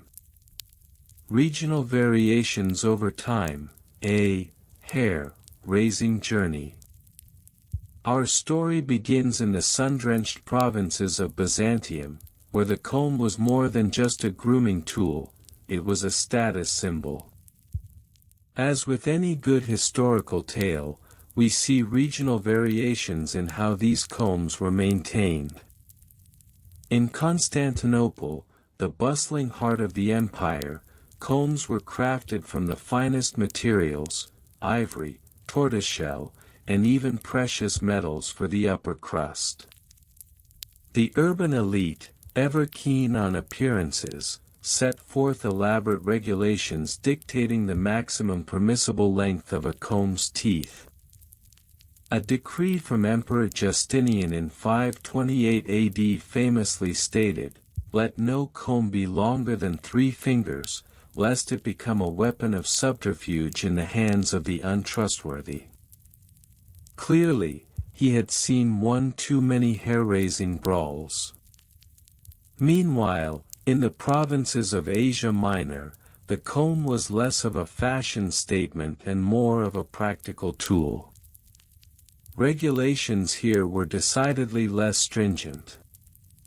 Combs were often carved from wood, and the only real law governing their maintenance involved a good old-fashioned scrubbing with olive oil, a delightful dual-purpose approach that guaranteed both hygiene and a subtle fragrance. The Edict of Comb Care issued by local governors in 620 AD specified, "All citizens shall clean their combs after use, failure to do so shall result in a fine equivalent to 1 loaf of bread." This, of course, led to a whole new level of entrepreneurial spirit, as comb cleaning services sprang up like mushrooms after a rainstorm. Laws, edicts, taxes, ledgers, the comb chronicles. The Byzantine bureaucratic machine was a marvel of inefficiency and complexity, and comb maintenance was no exception. A labyrinth of laws, edicts, and taxes governed the grooming practices of its citizens. A particularly amusing regulation was the comb tax, instituted in 740 AD. This tax required citizens to pay a small fee on any comb exceeding a certain width. The rationale? To fund the imperial treasury and support the ever-burgeoning bureaucracy. However, this tax often resulted in citizens resorting to creative evasion tactics. Some cunning souls began to craft miniature combs, just shy of the width limit, and then proceeded to glue several together for maximum efficiency, an act that would surely have left the tax collectors scratching their heads in confusion. Of course, the emperor was not one to be outsmarted easily. By the 9th century, ledgers began to emerge, meticulously detailing comb ownership and maintenance across the empire. One particularly fastidious scribe, known only as the comb accountant, recorded every transaction, every comb crafted, and every comb lost in battle. According to his records, approximately 1,732 combs were reported missing during the notorious siege of Constantinople in 1204, leading to rampant speculation that soldiers were using their combs as makeshift weapons, an accusation they vehemently denied, of course, claiming instead that they had simply misplaced them in the heat of battle. Logistics and supply chains, the great comb conundrum. Now, you might be thinking, logistics and supply chains for combs? Really? But bear with me. The Byzantine Empire, with its sprawling territories and diverse cultures, faced unique challenges in the distribution of grooming implements. The combs crafted in the artisan workshops of Alexandria were often shipped to the markets of Constantinople, but this was no simple task. The Byzantine shipping industry relied on a network of trade routes that were as convoluted as a Byzantine wedding ceremony, complete with unexpected twists and turns. The logistics of comb distribution were often complicated by the seasonal storms of the Aegean Sea, leading to what historians refer to as the Great Comb Crisis of 853 AD. Due to a particularly nasty tempest, an entire shipment of combs was lost at sea, leading to a statewide shortage that sparked a minor grooming revolution. Citizens took to the streets, protesting for their right to maintain their immaculate hairstyles. In response, the emperor decreed an emergency production of combs using whatever materials were available, resulting in some rather outlandish creations, including combs made from fish bones, clay, and even the occasional piece of discarded armor. Record keeping, the combing of records. The Byzantine propensity for record keeping. While it was often a tedious affair, it led to some rather fascinating insights into the grooming habits of the populace. Archives reveal that comb maintenance records were kept with an almost religious zeal. Citizens were required to document their comb cleaning rituals, with specifics including the type of oil used, the frequency of cleaning, and even the number of hairs pulled from the comb during each session. This led to a rather bizarre subculture of amateur comb historians, who would obsessively compare notes and compete to see who could achieve the most immaculate comb. One particularly amusing entry from a ledger dated 1123 AD reads, "The comb of Michael of Trapezus has been cleaned thrice this week, with a total of 87 hairs extracted, a new record." His neighbor, however, has only managed 42 hairs, leading to much shame and derision. The competitive spirit was alive and well, and one can only imagine the barbershop brawls that erupted over such trivial matters. A grotesque anecdote, the hairy horror of 1066. And now, dear reader, we arrive at the piece de resistance of our comb maintenance saga, a truly grotesque anecdote that has become legendary over the centuries. In 1066, during a particularly brutal campaign against the Seljuk Turks, a Byzantine soldier named Andronikos became notorious for an incident that would haunt him throughout history. As the tale goes, Andronikos was so obsessed with maintaining his comb that he brought it with him to battle. In the heat of combat, while wielding his sword with one hand, he attempted to comb his hair with the other, an act that would ultimately lead to disaster. As he deftly ran the comb through his luscious locks, he was struck by an enemy arrow, which, in a bizarre twist of fate, lodged itself between the comb's teeth, effectively fusing it to his head.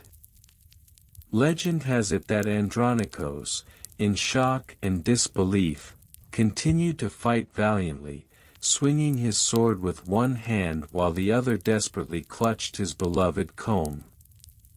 His comrades, witnessing the spectacle, erupted into laughter, calling him Andronikos the Hairy. The tale spread like wildfire, and Andronikos became a local legend, forever associated with the bizarre juxtaposition of grooming and gallantry. In the end, it was not just the comb that bore witness to the trials and tribulations of the Byzantine Empire, it was the very essence of a society that thrived on the absurdities of life, where combs were more than mere tools, they were symbols of identity, pride, and the occasional comedic misstep. Conclusion: the combs that shaped an empire. So there you have it. The lackadaisical history of Byzantine emperor comb maintenance regulations, a tale woven through the fine hairs of time, from the grand halls of Constantinople to the dusty back alleys of provincial towns. A world where laws dictated the width of combs, logistics dictated their supply, and record-keeping captured the minutiae of comb care with an obsessive fervor. As we reflect on this quirky aspect of Byzantine life, let us remember that even the most mundane objects can shape history in unexpected ways. For every grand battle, every shifting alliance, there lay a comb, sometimes lost to the sea, sometimes fused to a soldier's head, but always with a story waiting to be told. So, the next time you pick up a comb, consider the legacy it carries, a legacy that is, perhaps, more tangled than you ever imagined. The Lackadaisical History of Byzantine Emperor Comb Maintenance Regulations. Once upon a time, in the sprawling and often chaotic world of the Byzantine Empire, the care and maintenance of one's comb became a matter of such profound importance that it warranted its own set of laws, edicts, and taxes. Yes, dear reader, the fate of empires may have swung on the sharp edge of a well-maintained comb. Hold on to your tunics as we embark on a witty, slightly irreverent journey through the illustrious history of Byzantine comb regulations. ### Regional variations over time. The Byzantine Empire, that glittering jewel of civilization, was home to a dazzling array of regional styles and customs, none more compelling than the way citizens groomed their hair. In Constantinople, one might find the elite sporting ornate combs made of ivory, inlaid with precious stones. Meanwhile, in the provinces, the combs were often fashioned from wood, practical, sturdy, and decidedly less blingy. As the empire expanded and contracted, so too did the regulations surrounding comb maintenance. By the time of Emperor Justinian I, combs were not just tools for grooming but symbols of status. An edict came down declaring that only the aristocracy could own combs with more than 5 teeth, an arbitrary number, but one that certainly stirred a ruckus amongst the working classes. "Why 5?" the commoners cried, their hair frizzing in protest. "What of the 6-toothed combs of Thessalonica? Have they not worth?" Oh, the drama! There were even reports of comb smuggling, where enterprising peasants would carve their own 6-toothed combs and trade them under the cover of darkness. These were known as the comb conspirators, a title that would fit snugly in any Byzantine soap opera. ### Laws, edicts, taxes, ledgers. Of course, as with any burgeoning societal obsession, the Byzantine Empire quickly saw the opportunity for taxation. The comb tax was instituted in the late 6th century, forcing citizens to pay a fee based on the number of combs they owned.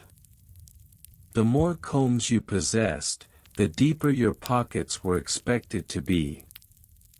The emperor's advisors were quick to point out that this tax could raise significant funds for the state.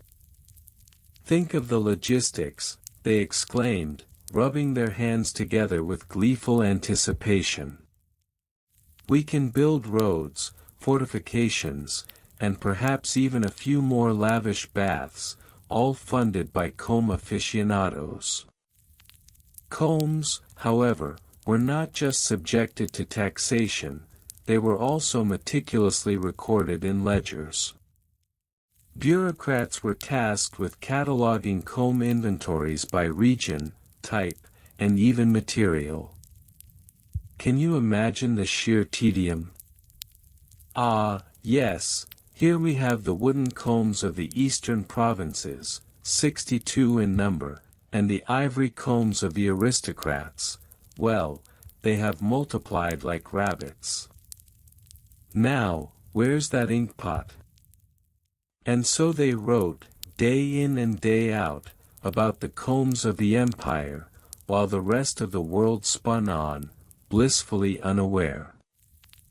### Logistics and supply chains. As the demand for fine combs grew, so did the logistics of their supply chains.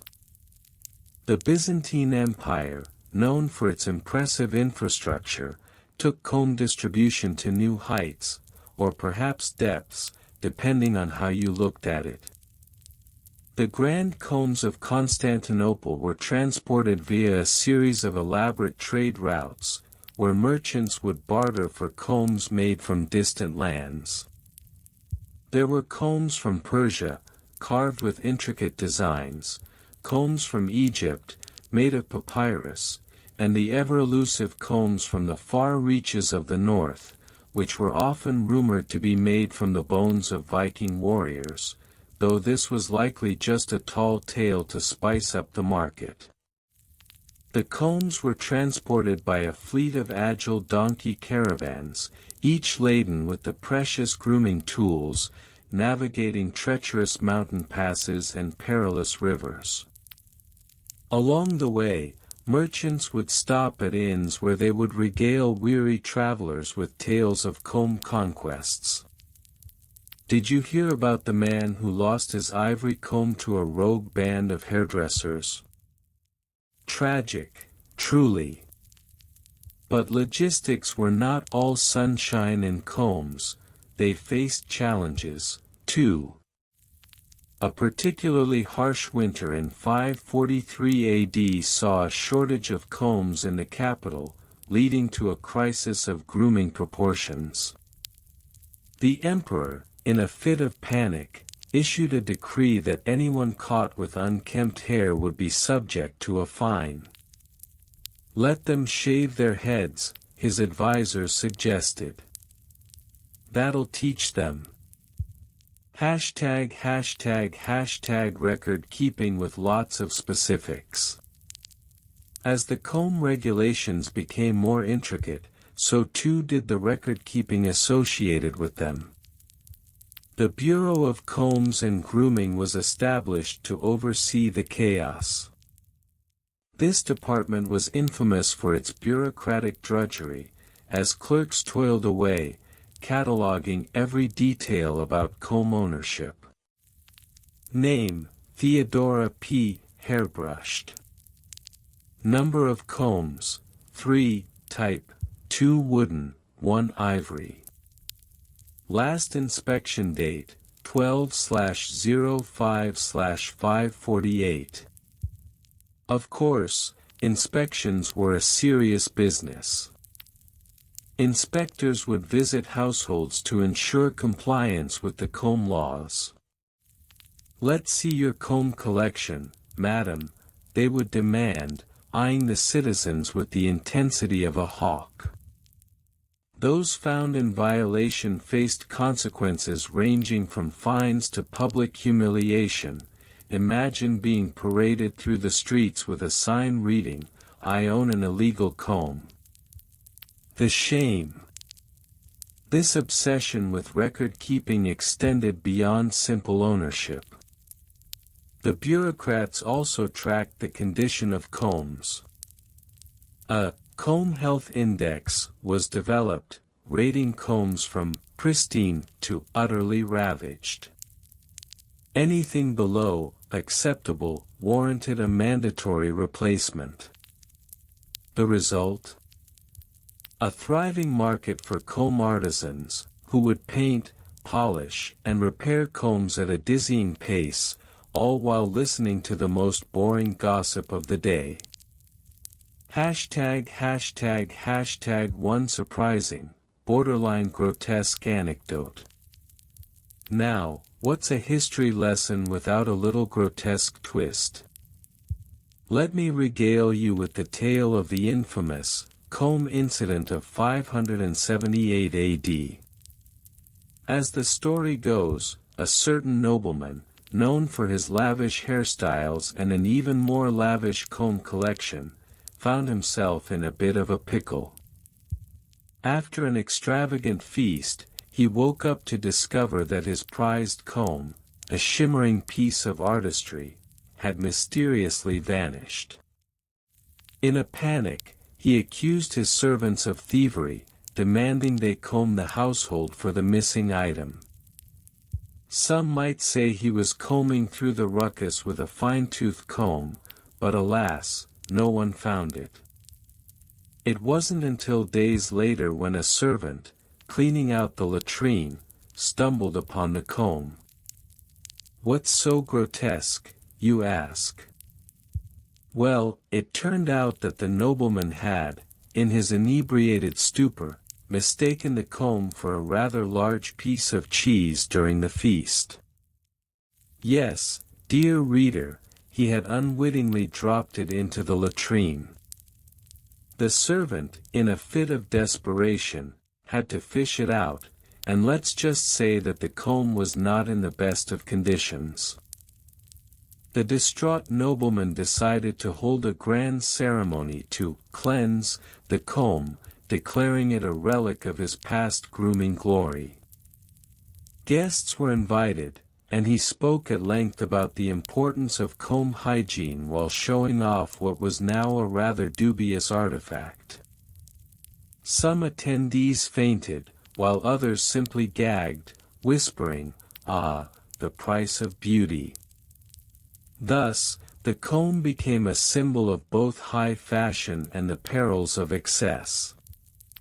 Underneath the ornate decorations and the glimmering materials lay a grotesque reminder of the folly of man, and the importance of keeping one's grooming tools far away from any questionable food choices. ###Conclusion. The Byzantine Empire, with its rich tapestry of culture and history, found itself entangled in the most unusual of obsessions, the humble comb. Through regional variations, laws, taxes, and a labyrinth of logistics, the care of combs became an integral part of daily life. Record-keeping transformed a simple grooming tool into an object of bureaucratic fascination, while one bizarre anecdote reminded us that beauty can sometimes be a slippery slope. So, the next time you pick up your comb, consider the legacy it carries, a history filled with drama, intrigue, and just a hint of absurdity. After all, in a world where empires rose and fell, it was the comb that remained steadfast, quietly maintaining its place in the annals of grooming history. The Lackadaisical History of Byzantine Emperor Comb Maintenance Regulations. Once upon a time in the glimmering, gilded halls of Byzantium, a place where emperors ruled with a fist of iron and a hairbrush of gold, there existed a peculiar set of regulations regarding the maintenance of combs. Yes, dear reader, you heard that right. In an empire known for its grand architecture and theological debates, the humble comb found itself thrust into the political spotlight, leading to a bizarre blend of hygiene and hubris that would make even the most seasoned historian raise an eyebrow or two. Regional variations over time, the comb of many colors. The Byzantine Empire stretched across diverse regions, from the sun-drenched shores of Asia Minor to the lush landscapes of Macedonia, and each area had its own interpretation of comb maintenance. In Constantinople, the heart of the empire, combs were seen as symbols of status. The wealthy elite employed artisans to carve intricate designs into their combs, often made of ivory or tortoiseshell, to showcase their wealth and grooming prowess. These combs would be passed down through generations, much like family heirlooms, except instead of dusty old chests, they were more likely to be enshrined in a glass case next to a gold-plated chalice. Meanwhile, in the more rural provinces, combs were decidedly less ornate. Made from whatever materials were on hand, wood, bone, or even the occasional piece of discarded pottery, these combs were practical and utilitarian. A peasant's comb was more likely to have seen the inside of a barn than a palace, and it often bore the marks of affection from various farm animals. The regional variations were so pronounced that it wouldn't be shocking to witness a heated debate at the local tavern about the merits of a finely crafted Constantinopolitan comb versus a sturdy peasant's tool. "What's the point of a comb that can't handle the hay?" one would bellow, while another would retort, "At least mine doesn't require a tax levy." Laws, edicts, and taxes, the complex bureaucracy. The Byzantine bureaucracy was infamous for its complexity and, as it turns out, combs were not exempt from its convoluted grasp. In the 6th century, Emperor Justinian, known for his sweeping legal reforms, issued the Combarius Edictus, a set of regulations that mandated the proper grooming of one's hair and, by extension, combs. This edict established a tax on comb ownership. Yes, you read that right. If you had a comb, you paid a tax, and if you didn't have one, well, good luck trying to get a job in the imperial court. The tax was tiered based on the comb's material. Ivory combs incurred a significantly higher tax than their wooden counterparts, which created a black market for makeshift combs fashioned out of discarded cooking utensils. Imagine a world where combs were being traded under the table like illicit moonshine, all while the tax collectors nervously eyed the combs hanging from the patrons' belts. In the annals of Byzantine history, this was referred to as the Great Comb Fiasco, a time when hair care was a matter of national importance, and comb-wielding rebels roamed the streets of Constantinople, armed with makeshift grooming tools. As if that weren't enough, meticulous ledgers were kept to track comb ownership. Scribes recorded each transaction with the same fervor they might reserve for a royal decree, noting down the material, owner, and tax paid. These ledgers, however, were often riddled with errors, leading to disputes over ownership and taxes that could last for years. Imagine a merchant arguing that his wooden comb was, in fact, made from the finest mahogany, while the tax collector, squinting at the ledger in confusion, contended it was merely an old broomstick. Logistics and supply chains, the combs of commerce. Now, let's talk logistics. The Byzantine Empire was a hub of trade, and combs were a surprisingly pivotal part of the supply chain. From the bustling markets of Constantinople to the remote villages of Thrace, the transport of combs was a sophisticated operation involving a complex network of merchants, mule trains, and, occasionally, overzealous pelicans. Combs were often produced in specialized workshops, where craftsmen would churn out dozens of combs a day, each with its own unique flair.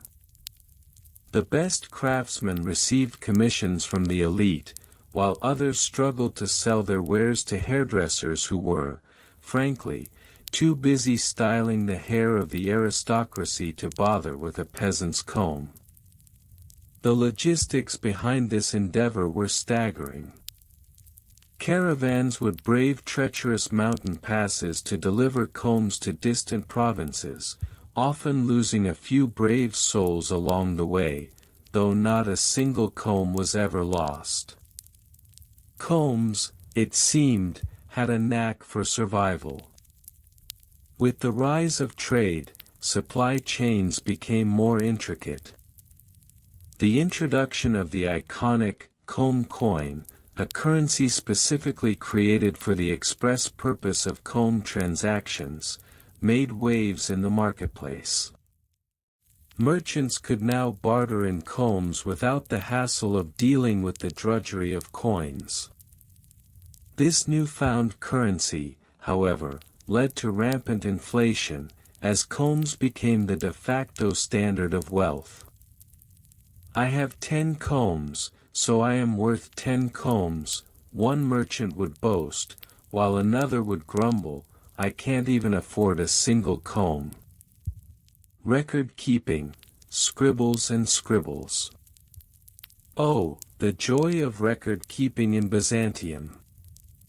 The empire prided itself on its meticulous documentation, often leading to the most absurdly specific records imaginable. The comb maintenance regulations were no exception.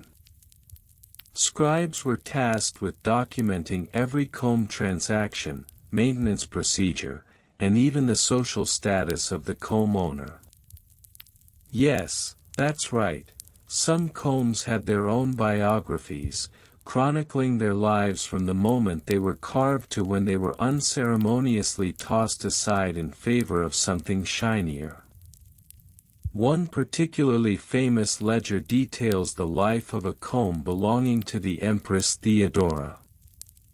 This comb, crafted from the finest ivory and adorned with delicate engravings, was recorded as having been used to tame the wild locks of the empress herself. The ledger notes that the comb was last seen, in the presence of the emperor during a particularly heated argument about the proper length of his beard. The comb, it seems, had transcended its utilitarian purpose and had become a silent witness to history.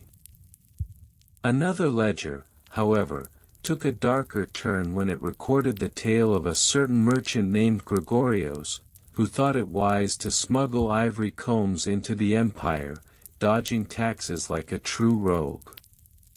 Unfortunately for Gregorios, the combs were discovered, and not in the way you might expect. The authorities found the combs stuffed inside the carcasses of dead goats, leading to a scandal that rocked the trade community. The ledgers dutifully noted the goat incident, ensuring that no one would forget the day combs and livestock became intertwined in the annals of Byzantine history. A surprising, borderline grotesque anecdote. Now, let's delve into the bizarre with a story that could only come from the annals of Byzantine lore. This tale involves Emperor Alexios I, a man known for his keen interest in hygiene, specifically, comb hygiene. Legend has it that during a particularly harsh winter, the emperor's prized comb, a stunning piece made from rare wood and adorned with jewels, became infested with lice.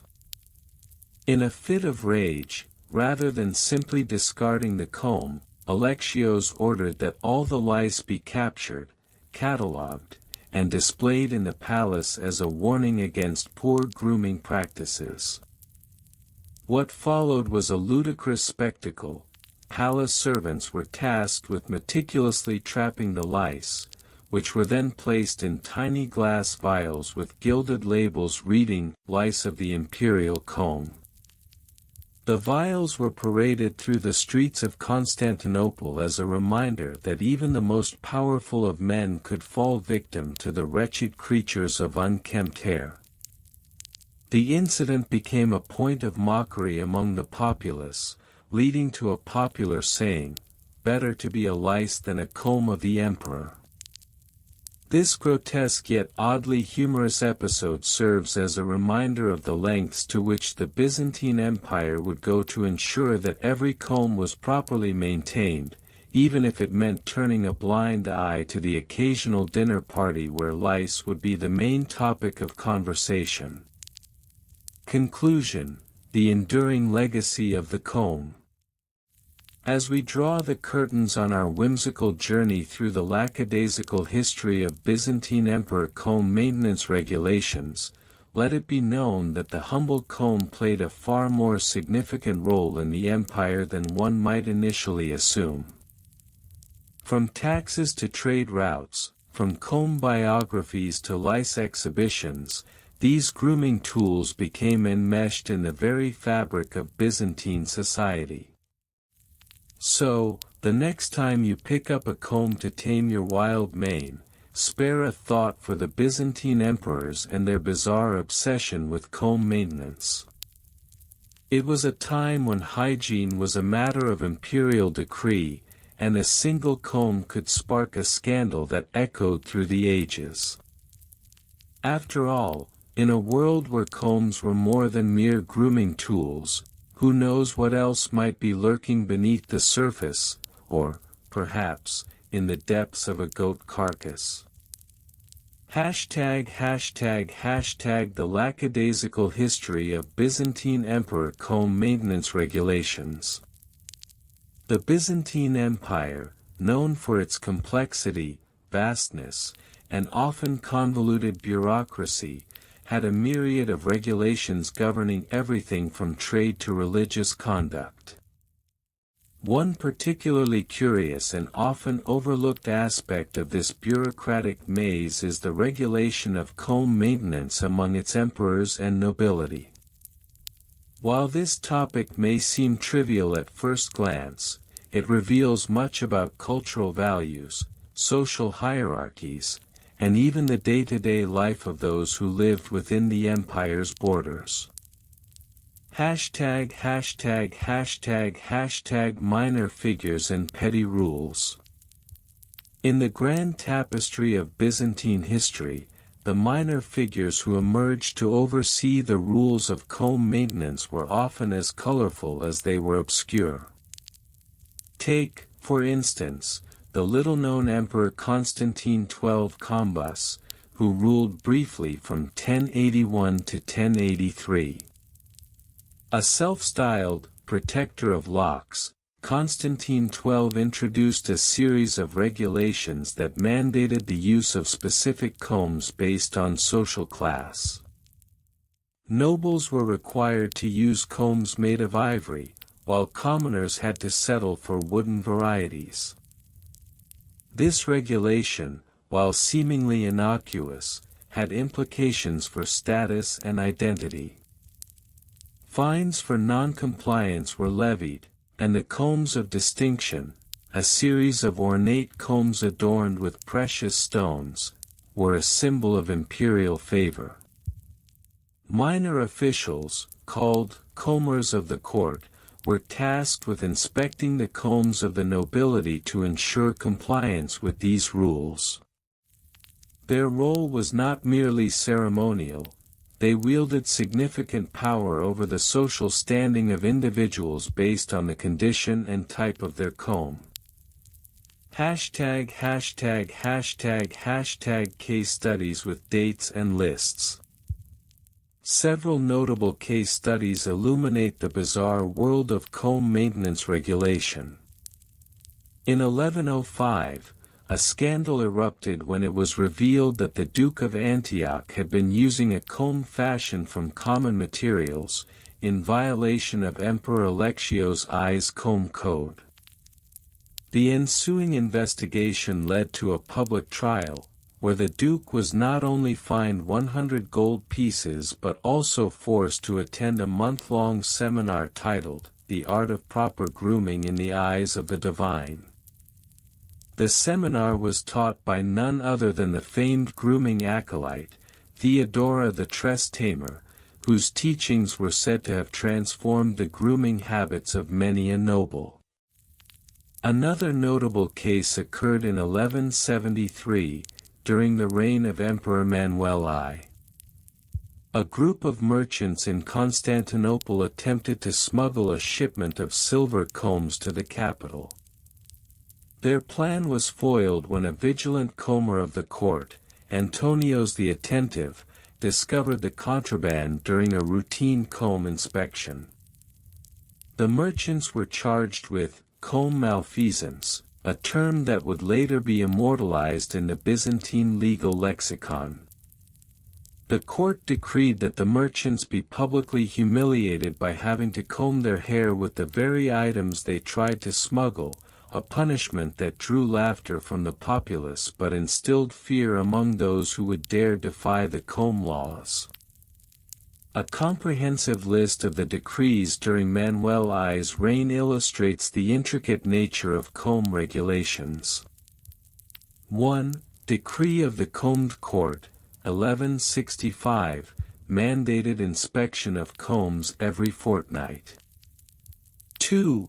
The Golden Comb Decree, 1170, required all imperial family members to possess at least one golden comb. 3. Prohibition of non-approved materials, 1173, banned the use of materials deemed unworthy for combs, including certain animal bones. Hashtag comparisons to other regions. While the Byzantine Empire was unique in its fixation on comb maintenance, it was not entirely alone in the world of grooming regulations. Across the Mediterranean, varying degrees of hair care rules existed. For example, in medieval Japan, the samurai class had strict codes regarding the styling of their topknots, a practice that symbolized their honor and status. Failure to maintain an appropriate topknot could lead to disgrace, much like the consequences faced by a Byzantine noble caught with a poorly maintained comb.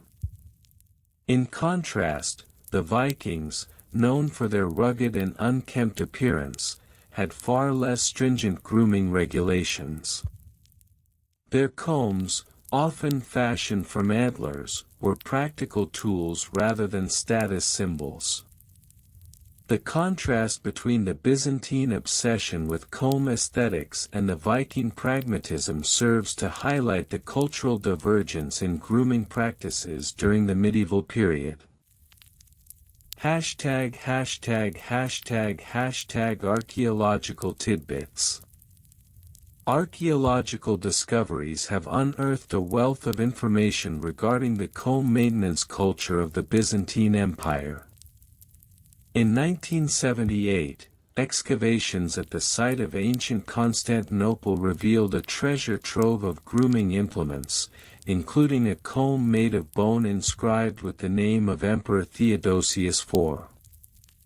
This artifact, dating back to 423 CE, is an example of how combs were not merely tools but also objects of personal identity and imperial branding. Another significant find occurred in 2004, when a cache of ornate combs was discovered in a noble's tomb in Thrace. Among the items were combs embedded with gemstones and carved with intricate designs that depicted scenes of court life. These artifacts provide insight into the aesthetic values of the time and underline the importance placed on personal grooming among the elite. Interestingly, many of these combs were found alongside small mirrors, suggesting that the act of grooming was a ritualistic practice, perhaps accompanied by incantations or prayers for beauty and favor from the gods. This notion of grooming as a sacred act ties into the larger Byzantine belief in the divine right of emperors, where even the most mundane tasks were imbued with a sense of spirituality and importance. Hashtag the curious case of combs in the court, rhetorical questions. As we delve deeper into the world of Byzantine comb maintenance regulations, one must ponder, how did the seemingly trivial act of combing one's hair evolve into a matter of imperial decree? What does it say about a society that invests so much in the aesthetics of grooming, and what can we learn from their practices that resonates even in our modern world? The Byzantine emphasis on comb maintenance reflects a civilization where appearances were intricately tied to power, status, and morality. To be caught with an unkempt comb was to be caught in a web of social disgrace, revealing the extent to which grooming was intertwined with identity. Hashtag conclusion. The peculiar history of comb maintenance regulations in the Byzantine Empire offers a fascinating glimpse into the cultural fabric of a civilization that valued aesthetics, hierarchy, and personal grooming. From the lesser-known figures who enforced these regulations to the archaeological treasures that reveal their significance, the legacy of comb maintenance transcends mere vanity. It invites us to reflect on our own grooming practices and the societal values they embody. In a world increasingly obsessed with appearance, the Byzantine fixation on combs serves as a reminder of the delicate balance between personal identity and societal expectation.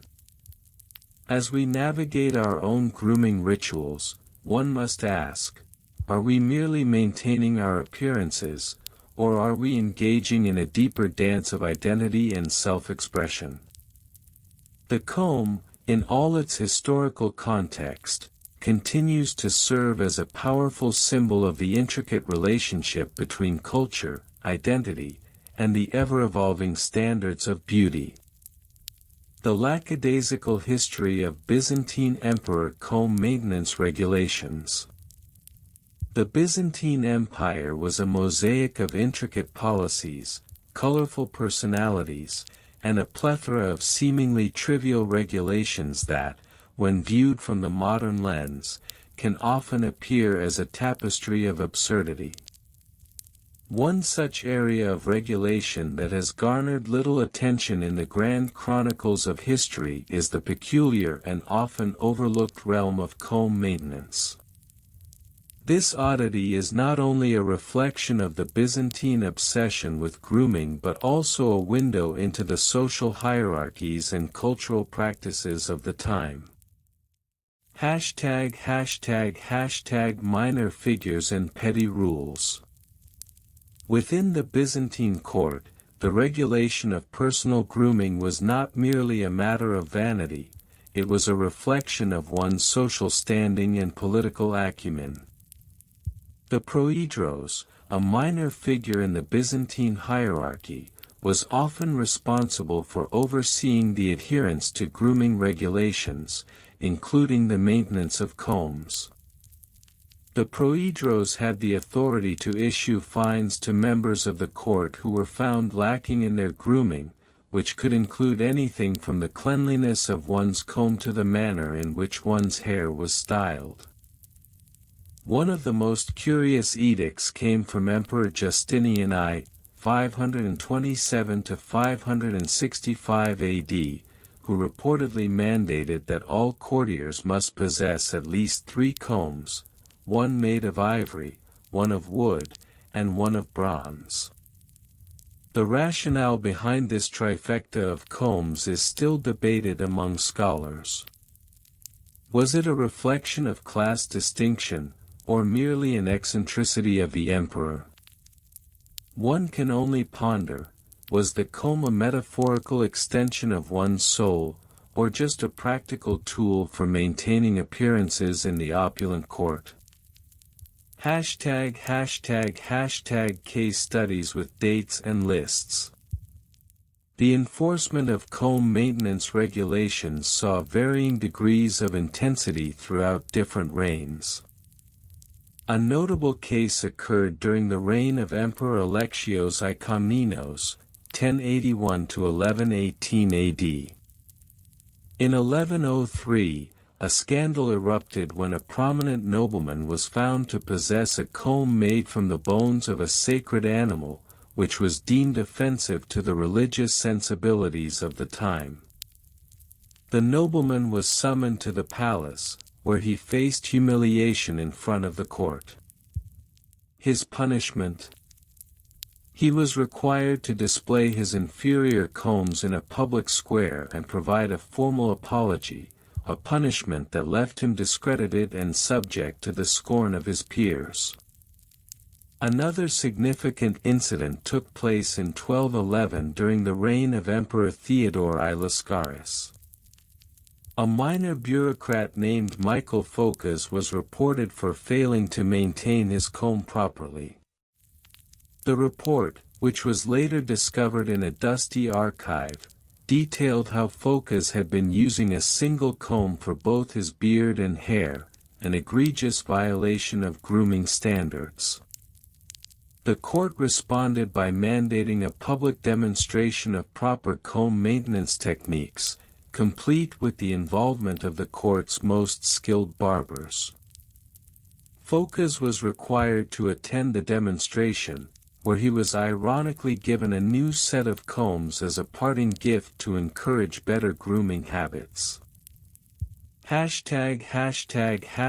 Comparisons to other regions. While the Byzantine Empire had its peculiarities, it is worth considering how other regions managed grooming regulations in their respective courts. For instance, in the Tang dynasty of China, 618 to 907 AD, grooming was also a matter of great importance, but it took on a different cultural significance. Combs were often intricately designed and made of precious materials, reflecting not only the owner's status but also an appreciation for artistry. The Chinese court had strict regulations regarding the types of combs that could be used, with bans on certain materials believed to bring bad luck. In contrast, the Viking Age, circa 793–1066 AD, saw a more utilitarian approach to grooming. While combs were still valued, the focus was more on functionality than on adherence to elaborate regulations. Viking combs, often made from animal bones or wood, were practical tools rather than status symbols. This difference highlights a key aspect of Byzantine culture, the intertwining of personal grooming with social and political identity. Archaeological tidbits. Archaeological findings related to grooming practices provide further insights into the Byzantine approach to comb maintenance. Numerous combs have been unearthed in excavations across the former Byzantine territories, ranging from the bustling streets of Constantinople to rural villages in Anatolia. One particularly fascinating find, discovered in an old Byzantine burial site in Greece, was a set of combs that included not only the typical ivory and wood but also a rare comb made from seashell. The presence of such materials indicates not just aesthetic preferences but also trade routes that connected the Byzantine Empire to distant shores. Additionally, some combs bore inscriptions in Greek, detailing their owners or even the specific regulations surrounding their use. One inscription read, "To be used by the worthy," reflecting the importance of grooming in asserting one's identity and status within the Byzantine hierarchy. Such archaeological evidence suggests that combs were not only personal items but also cultural artifacts that conveyed significant social meaning. The importance of grooming in Byzantine society. Grooming in Byzantine society transcended mere aesthetics, it was a reflection of moral rectitude and social hierarchy.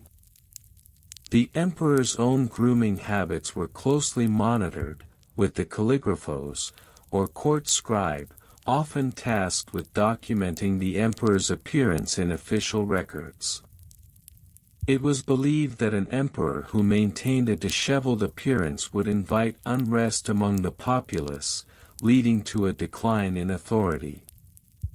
Such practices underscore the idea that grooming was an essential component of political stability.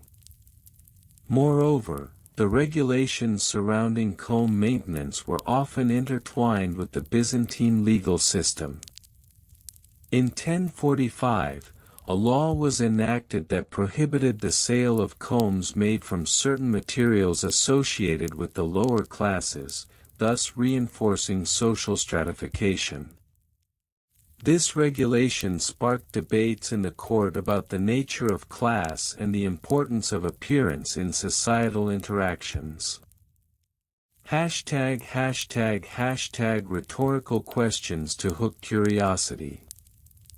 Why would an empire invest so much in the regulation of a simple grooming tool? What secrets about power, identity, and culture might be hidden within the bristles of these ancient combs? Conclusion. The history of comb maintenance regulations in the Byzantine Empire, while seemingly trivial, offers a deeper understanding of the complexities of Byzantine society. From the minor figures who enforced grooming standards to the archaeological evidence that reveals the significance of these rules, the tale of combs transcends mere personal grooming. It reflects the intricate relationship between appearance, identity, and power that characterized a civilization known for its opulence and complexity. In a world where a comb could signal status as much as a title, the Byzantine Empire teaches us that even the smallest of regulations can have far-reaching implications for culture and society. As we ponder the significance of these regulations, we are reminded that history is often found in the unlikeliest of places, and that even the most mundane of objects can tell extraordinary stories. The Lackadaisical History of Byzantine Emperor Comb Maintenance Regulations. In the grand tapestry of Byzantine history, one might think that the focus is on military conquests, theological debates, and the splendors of Hagia Sophia. However, lurking in the shadows of this rich narrative are the often overlooked minutiae of daily life that reveal a great deal about the culture and values of the time. Among these, the regulations surrounding the maintenance of combs for the imperial court stand out as both intriguing and slightly absurd. This exploration, while tinged with humor, offers insights into the Byzantine psyche, juxtaposed against regulations from other regions and eras. Minor figures and petty rules. In the Byzantine Empire, it was not just the emperors and generals who dictated the flow of life. There existed a plethora of minor figures whose roles were essential, albeit comical in retrospect. One such figure was the Combinos, a court official whose sole responsibility was to ensure that the combs used by the emperor and his courtiers were not only clean but also aesthetically pleasing. Appointed in the early 10th century, the Combinos was a position filled with great prestige yet equally ridiculous expectations.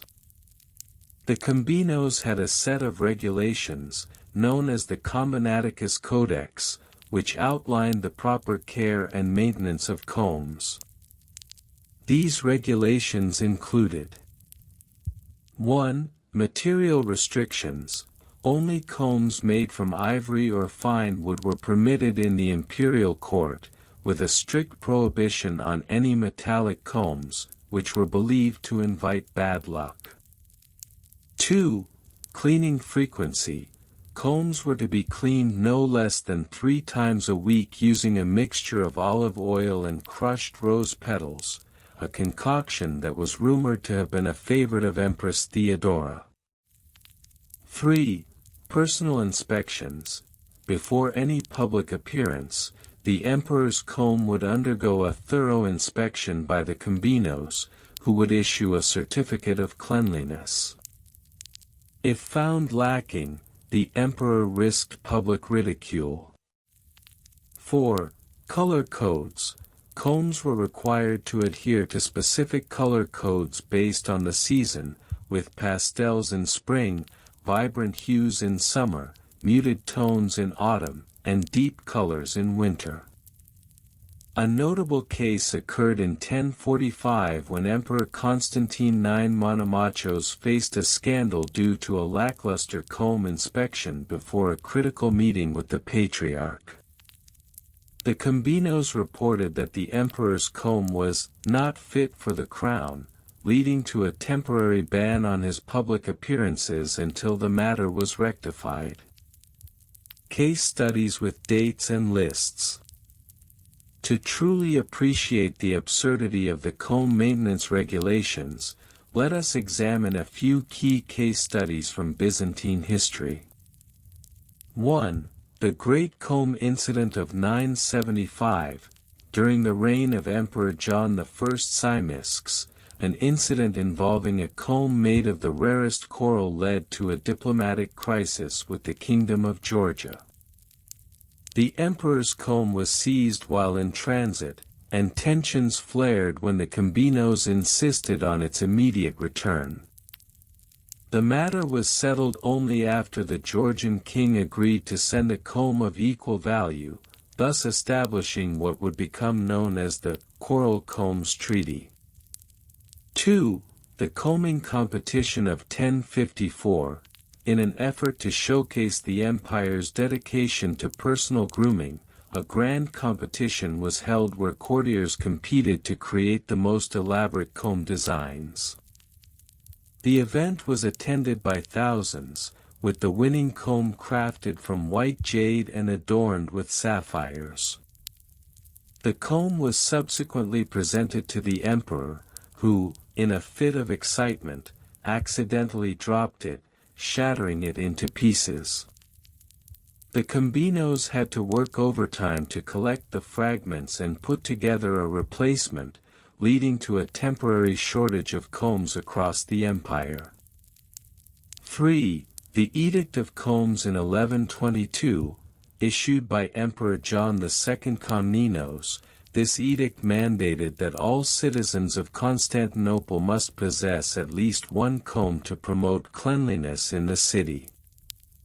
Failure to comply resulted in a fine and the public humiliation of a bad hair day. This edict led to an unexpected surge in the comb-making industry, with some artisans becoming incredibly wealthy overnight. Comparisons to other regions. While the Byzantine Empire placed great emphasis on the maintenance of combs, it is fascinating to note how other regions approached personal grooming. In the Islamic Golden Age, for instance, scholars wrote extensively on hygiene and grooming, but without the stringent regulations seen in Byzantium. The Islamic tradition of cleanliness was more focused on overall body care, with less emphasis on the comb itself. In contrast, during the Tang dynasty in China, combs were often elaborately decorated and considered symbols of status. However, there was little to no governmental oversight on their maintenance. Instead, it was the responsibility of the individual to ensure their combs reflected their social standing. Archaeological tidbits.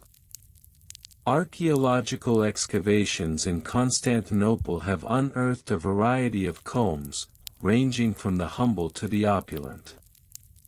One particularly fascinating find was a set of combs discovered in the ruins of a 12th-century palace, which featured intricate carvings of mythical creatures. These combs, made from a combination of materials including bone and metal, provide insight into the artistic sensibilities of the time. Additionally, inscriptions found on some combs suggest they were used as tokens of affection. One comb, inscribed with a love poem, was likely given as a gift to a beloved, indicating that combs held sentimental value beyond their practical use. Curious questions to consider. How did the obsession with comb maintenance reflect broader societal values in the Byzantine Empire? Was the Combinos' role merely a reflection of vanity, or did it serve deeper purposes in the maintenance of order and decorum in a tumultuous political landscape? Conclusion. The lackadaisical history of Byzantine emperor comb maintenance regulations may seem trivial at first glance, but it invites us to reflect on the significance of seemingly mundane details in history. Through the lens of combs, we gain insight into the values, practices, and societal structures of the Byzantine Empire, revealing a civilization that, much like its grooming customs, was both ornate and complex.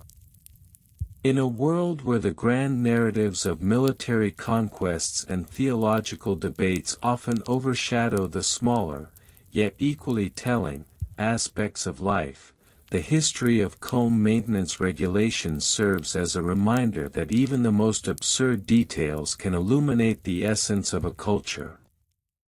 The Byzantine Empire, through its obsession with combs, becomes a mirror reflecting the peculiarities of human nature, a blend of vanity, order, and the desire for societal approval that resonates even today.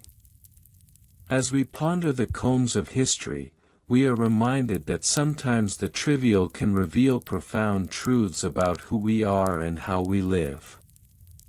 ###The Lackadaisical History of Byzantine Emperor Comb Maintenance Regulations. ###Introduction.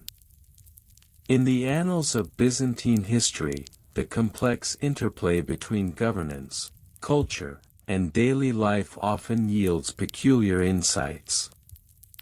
Among these, the regulations surrounding the maintenance of combs, an ostensibly trivial subject, reveals the idiosyncrasies of an empire that prided itself on its sophistication. With the intricacies of court life and the ever-watchful eyes of the populace, even the simplest of grooming tools became enshrined in a tapestry of legislation and cultural norms. But what drove such meticulous concern over comb maintenance in the Byzantine Empire? And how did this compare to grooming practices in other regions? ###Minor figures and petty rules. The Byzantine Empire, at its height, was a mosaic of cultures, traditions, and eccentricities. Among the minor figures who emerged in the realm of comb maintenance was one Andronikos the Comber, a lesser-known courtier of the late 11th century. Andronikos, appointed as the imperial comber, was tasked with ensuring that the emperor's combs were not only clean but also fashioned from the finest materials, preferably ivory or rare woods. His regulations mandated that any comb used in the imperial court must be polished daily and stored in a gold-plated case to prevent dust accumulation. Violators of this decree faced penalties ranging from a fine of 5 hyperpera, a significant amount for a common citizen, to public embarrassment, where they would be forced to display their unkempt combs in the public square, a practice that resonated with the Byzantine obsession with appearance and social standing. In 1152, during the reign of Emperor Manuel I Komnenos, a notable incident occurred regarding comb maintenance. A group of palace servants, known colloquially as the scruffy scullions, were caught using a single comb to groom multiple courtiers. The ensuing scandal led to the introduction of the Combing Code of 1152, which outlined strict protocols for comb sharing, mandating that each noble must possess at least 3 personal combs, each designated for a specific occasion, one for formal events, one for daily grooming, and one reserved exclusively for the emperor's presence. ###Case studies with dates and lists. Examining specific case studies can illuminate the quirks of Byzantine comb maintenance regulations. One such notable incident transpired in 1234, during the reign of Emperor John III Doukas Vatatzes. An imperial decree was issued, known as the Combing Mandate of 1234, which included a detailed list of specifications for comb construction. 1. Material. All combs must be crafted from either ivory, tortoiseshell, or rare wood such as ebony or sandalwood. 2. Dimensions. The comb must have at least 20 teeth, with a minimum length of 6 inches, ensuring adequate grooming capability. 3. Design. Each comb was required to feature an ornate handle, embellished with the imperial crest, to signify its ownership by a member of the court. The ramifications of this decree were profound. Artisans in Constantinople began to specialize in comb making, leading to a flourishing market that produced some of the most exquisite and intricately designed grooming tools of the medieval world. In 1285, following a particularly scandalous event involving a poorly maintained comb that allegedly led to a haphazard hairstyle for the empress, a new regulation was introduced. This law, known as the Empress's Edict on Combs, mandated that all combs must undergo a monthly inspection by the royal barber, who would possess the authority to condemn any comb deemed unworthy. This inspection was often a social event, with nobles gathering to witness the combing ceremony, where the emperor would publicly endorse the finest combs of the realm. Comparisons to other regions. While the Byzantine Empire was known for its elaborate regulations surrounding grooming, other regions exhibited their own unique approaches. In the Mughal Empire, for instance, the practice of comb maintenance was steeped in tradition, but it was less formalized. Mughal emperors often employed a dedicated servant, known as a Mongol, who was responsible for the emperor's grooming but did not enforce strict regulations regarding combs. Instead, the emphasis was placed on the artistry of the comb itself, which often featured intricate designs, gemstones, and even inscriptions in Persian poetry. In contrast, during the same period in Japan, combs were revered as symbols of status and beauty, with the kushi, hair comb, being an essential part of a woman's attire. However, there were no comprehensive maintenance regulations akin to those of the Byzantines. Instead, the focus was on the aesthetic appeal. Combs were often adorned with mother-of-pearl and lacquer, emphasizing beauty over rigorous upkeep. The dichotomy between these regions highlights a notable aspect of Byzantine culture, the intersection of grooming and governance. In the Byzantine Empire, even the most personal grooming tools became a matter of public policy, reflecting both the values of the empire and the significance placed on appearances. Archaeological tidbits. Archaeological findings have unveiled fascinating insights into the importance of comb maintenance in the Byzantine Empire. Excavations in the ancient city of Ephesus, for example, uncovered a trove of combs dating back to the 6th century. These combs, made from materials such as bone and wood, featured exquisite carvings that depicted various motifs, from floral patterns to mythological creatures. The craftsmanship exhibited in these artifacts underscores the cultural significance placed on grooming tools. In a separate archaeological dig in the suburbs of Constantinople, a cache of combs was discovered in the ruins of a wealthy merchant's home. Among these combs was a particularly impressive example made from tortoiseshell, adorned with intricate gold inlays. The discovery of this comb, along with a roster of comb-related regulations found in a dusty manuscript, provided invaluable context for understanding the social dynamics surrounding grooming in Byzantine society. Additionally, in the 12th century Church of St. John in the city of Thessalonica, a mural depicting a Byzantine court scene prominently features an attendant presenting a comb to an emperor, highlighting the ceremonial importance of grooming within the imperial court. Such artistic representations serve as a testament to the cultural obsession with comb maintenance and its role in imperial identity. #######. Rhetorical questions to hook curiosity. What compels a civilization, renowned for its grandeur and military prowess, to devote such attention to the humble act of combing hair? Might the seemingly trivial regulations regarding combs be a reflection of deeper societal values, where personal grooming became intertwined with the very fabric of social order and imperial authority?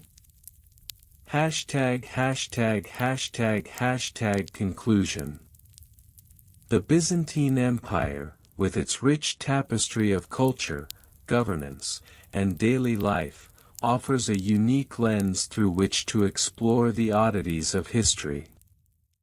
The regulations surrounding comb maintenance, though seemingly trivial, reveal much about the era's values, priorities, and social dynamics. From the edicts of emperors to the craftsmanship of artisans, the story of combs in Byzantine society encapsulates the broader narrative of an empire that, despite its complexities, found time to ponder the finer points of grooming. As we delve into the annals of history, we find that even the most mundane aspects of life can serve as a mirror reflecting the ambitions, aspirations, and eccentricities of a civilization long past.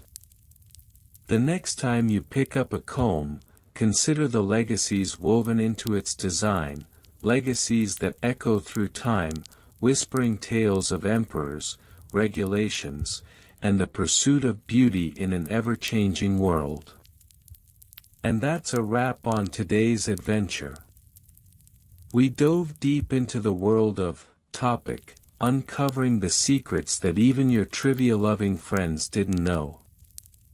Who knew that, surprising fact, could flip our understanding upside down? Just goes to show, there's always something new to learn. If you enjoyed our journey, don't forget to smash that like button, subscribe for more mind-blowing content, and drop your thoughts in the comments. We love hearing from you. Looking for more? Check out our related episodes where we dig even deeper into related topics. Trust me, you won't want to miss it. And hey, if you need a little help drifting off tonight, turn on loop so this episode plays until you're dreaming of related topic. Sleep tight.